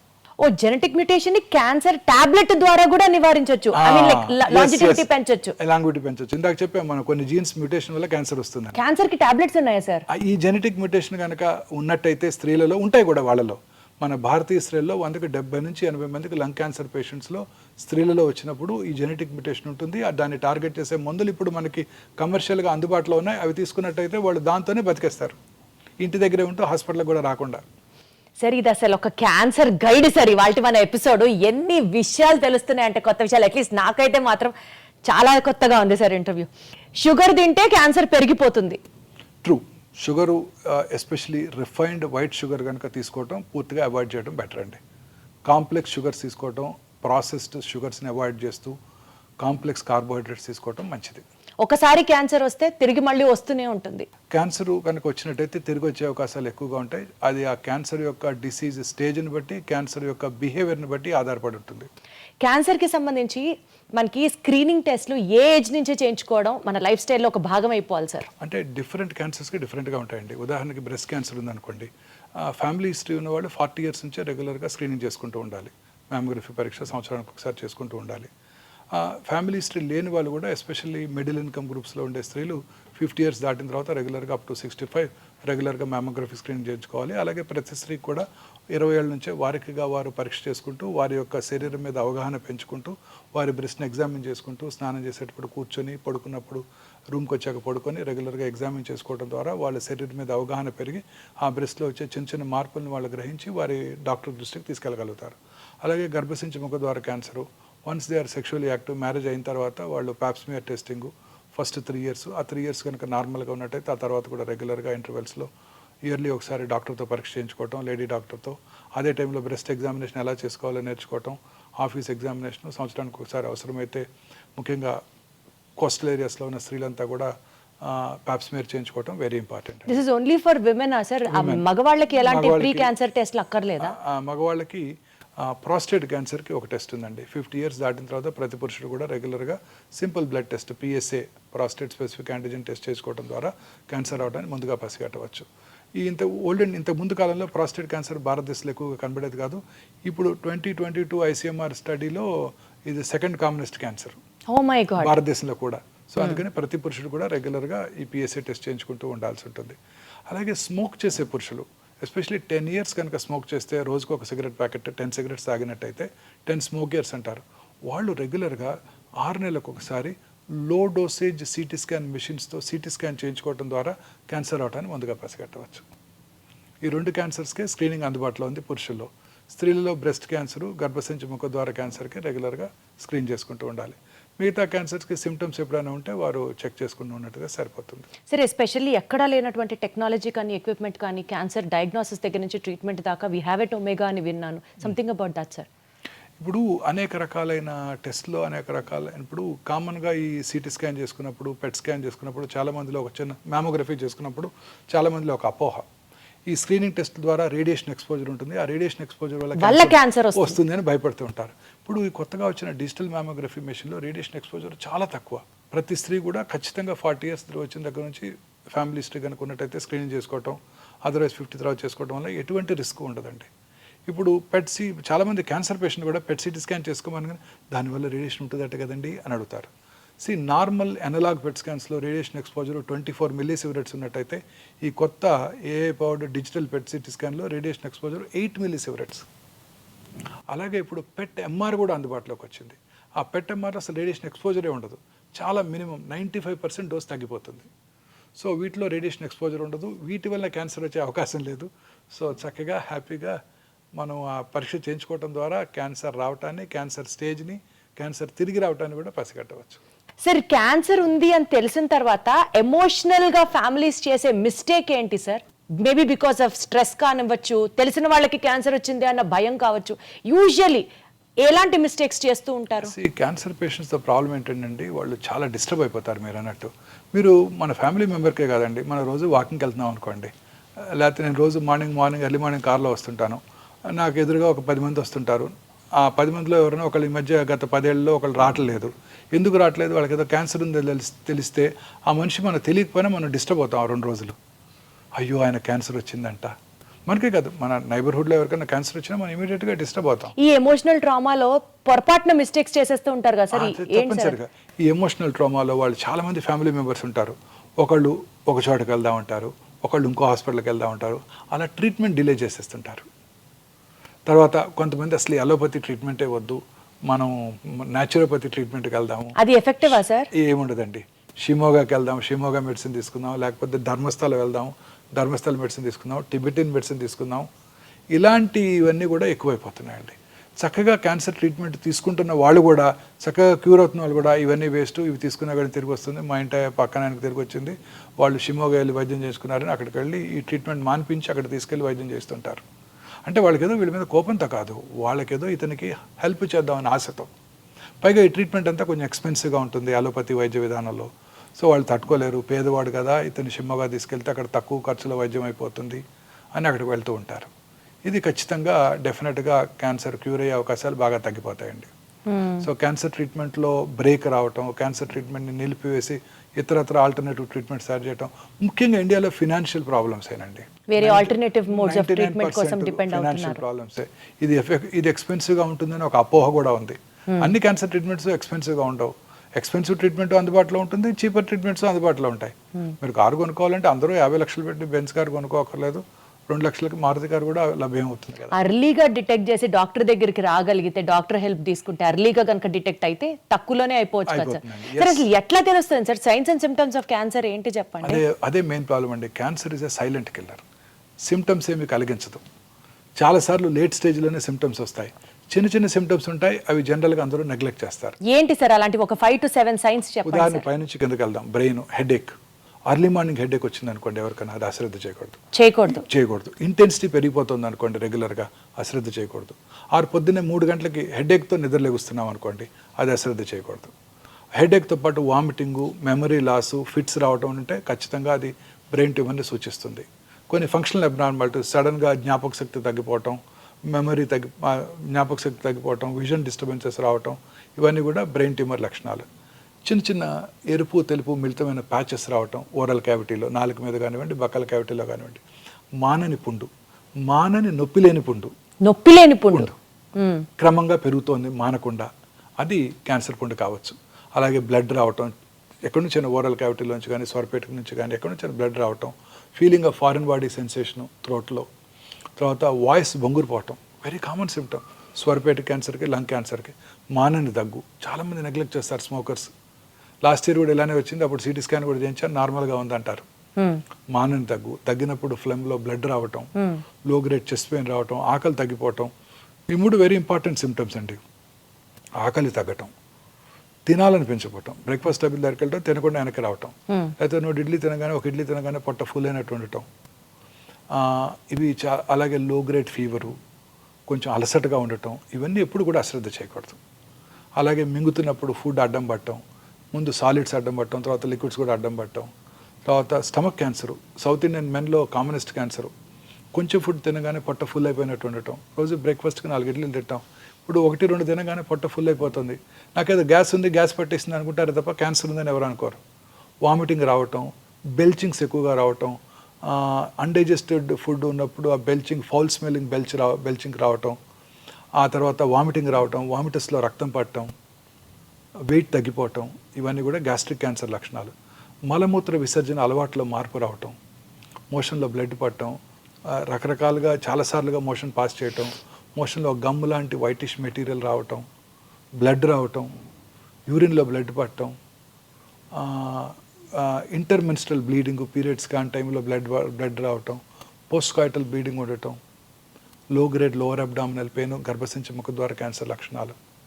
బాడీలో ఎక్కడైనా ఏదైనా లంపు క్రమం తప్పకుండా పెరిగిపోవటం, నొప్పి లేకుండా ఉండటం, పుట్టుమచ్చలు ఎస్పెషల్లీ పుట్టుమచ్చలు సైజు ర్యాపిడ్గా పెరగటం, ఫ్లేక్స్గా పెల్సులుగా ఊడిపోవటం, కలర్ మారటం, ఇర్రెగ్యులర్గా తయారవటం, పుట్టుమచ్చ నుంచి పుండు పట్టడం, బ్లడ్ రావటం, ఇవన్నీ కూడా పుట్టుమచ్చలు క్యాన్సర్గా మారుతున్నాయని మనం గ్రహించాలన్నమాట. మీరు చెప్పిన ఈ కామన్ సిమ్టమ్స్ యూజువల్లీ అవాయిడ్ చేసేవే సార్. కొంచెం అరక్కపోయినా ఈ రోజు అరగలేదులే అనుకుంటాం, కానీ అమ్మో ఇక్కడ ఏదో ఉంది అని అయితే నెగ్లెక్ట్ చేస్తాం. లూజ్ మోషన్స్ అవుతాయి, కాన్స్టిపేషన్ వస్తుంది, లాస్ట్ వీక్ వెళ్ళి బావర్చీలో తిన్నాం అందువల్లనే వస్తుంది, ఆమె వీక్ డిసెంట్రీ అనుకుంటారే తప్ప క్యాన్సర్ ఉందని అనుకోరు. బ్లీడింగ్ అవ్వగానే హెమరాయిడ్స్, పైల్స్ లాస్ట్ ఇయర్ కూడా ఎలా ఉన్నాయో కొన్నిసార్లు తగ్గిపోతుంది అనుకుంటారే తప్ప అశ్రద్ధ చేస్తారు. అశ్రద్ధ చేసినా మాక్సిమం సార్ 1-2 days చూసి తర్వాత ఇమ్మీడియట్గా డాక్టర్ దగ్గరికి వచ్చేయడమే కదా. ఎనీ సిమ్టమ్ అండి పర్సిస్టెంట్గా ఉన్నట్టయితే, బ్లీడింగ్ అవుతూనే ఉంది గత వారం రోజులుగా 15 రోజులుగా అంటే అశ్రద్ధ చేయకూడదు. హెమరాయిడ్స్ ఉన్నాయి అనుకోకూడదు. ఒకవేళ వెళ్ళి డాక్టర్ చూపించుకొని హెమరాయిడ్స్ ఉన్నా ఆ హెమరాయిడ్స్కి ట్రీట్మెంట్ తీసుకోవాలి. ట్రీట్మెంట్ తీసుకున్నాక బ్లీడింగ్ ఆగిపోవాలి.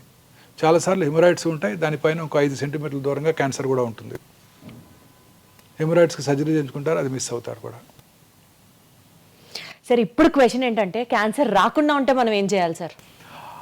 మానసికంగా ప్రశాంతంగా ఉండాలి, సంతోషంగా ఉండాలి, రిఫైన్డ్ ఫుడ్స్ ఎక్కువగా తీసుకోకుండా ఫ్రెష్ ఫ్రూట్స్, వెజిటబుల్స్, గ్రీన్స్ రెగ్యులర్గా తీసుకుంటూ, రెగ్యులర్గా సన్ బేదింగ్, సూర్యరశ్మికి ఎక్స్పోజ్ అవుతూ, రెగ్యులర్గా ఎక్సర్సైజ్ చేస్తూ, లీన్ బాడీ మాస్ మెయింటైన్ చేస్తూ, దూరాలవాట్లకు దూరంగా ఉంటూ, ప్రాసెస్డ్ ఫుడ్స్కి, జంక్ ఫుడ్స్కి దూరంగా ఉంటూ, ప్రశాంతంగా సంతోషంగా నిద్రపోయినట్టయితే క్యాన్సర్ నుంచి దూరంగా ఉండవచ్చు. సార్ వారానికి 7 రోజులు 7 అలవాట్లు చెప్పండి సార్ మీరు, సో దట్ రోజుకి ఒక అలవాటు చేసుకున్నా ఆ మొత్తం వారం అదే అలవాట్లు ప్రాక్టీస్ చేస్తూ మన లైఫ్ స్టైల్గా మార్చుకుంటే క్యాన్సర్ని మనం ప్రివెంట్ చేయొచ్చు అంటే ఏం చెప్తారు సార్?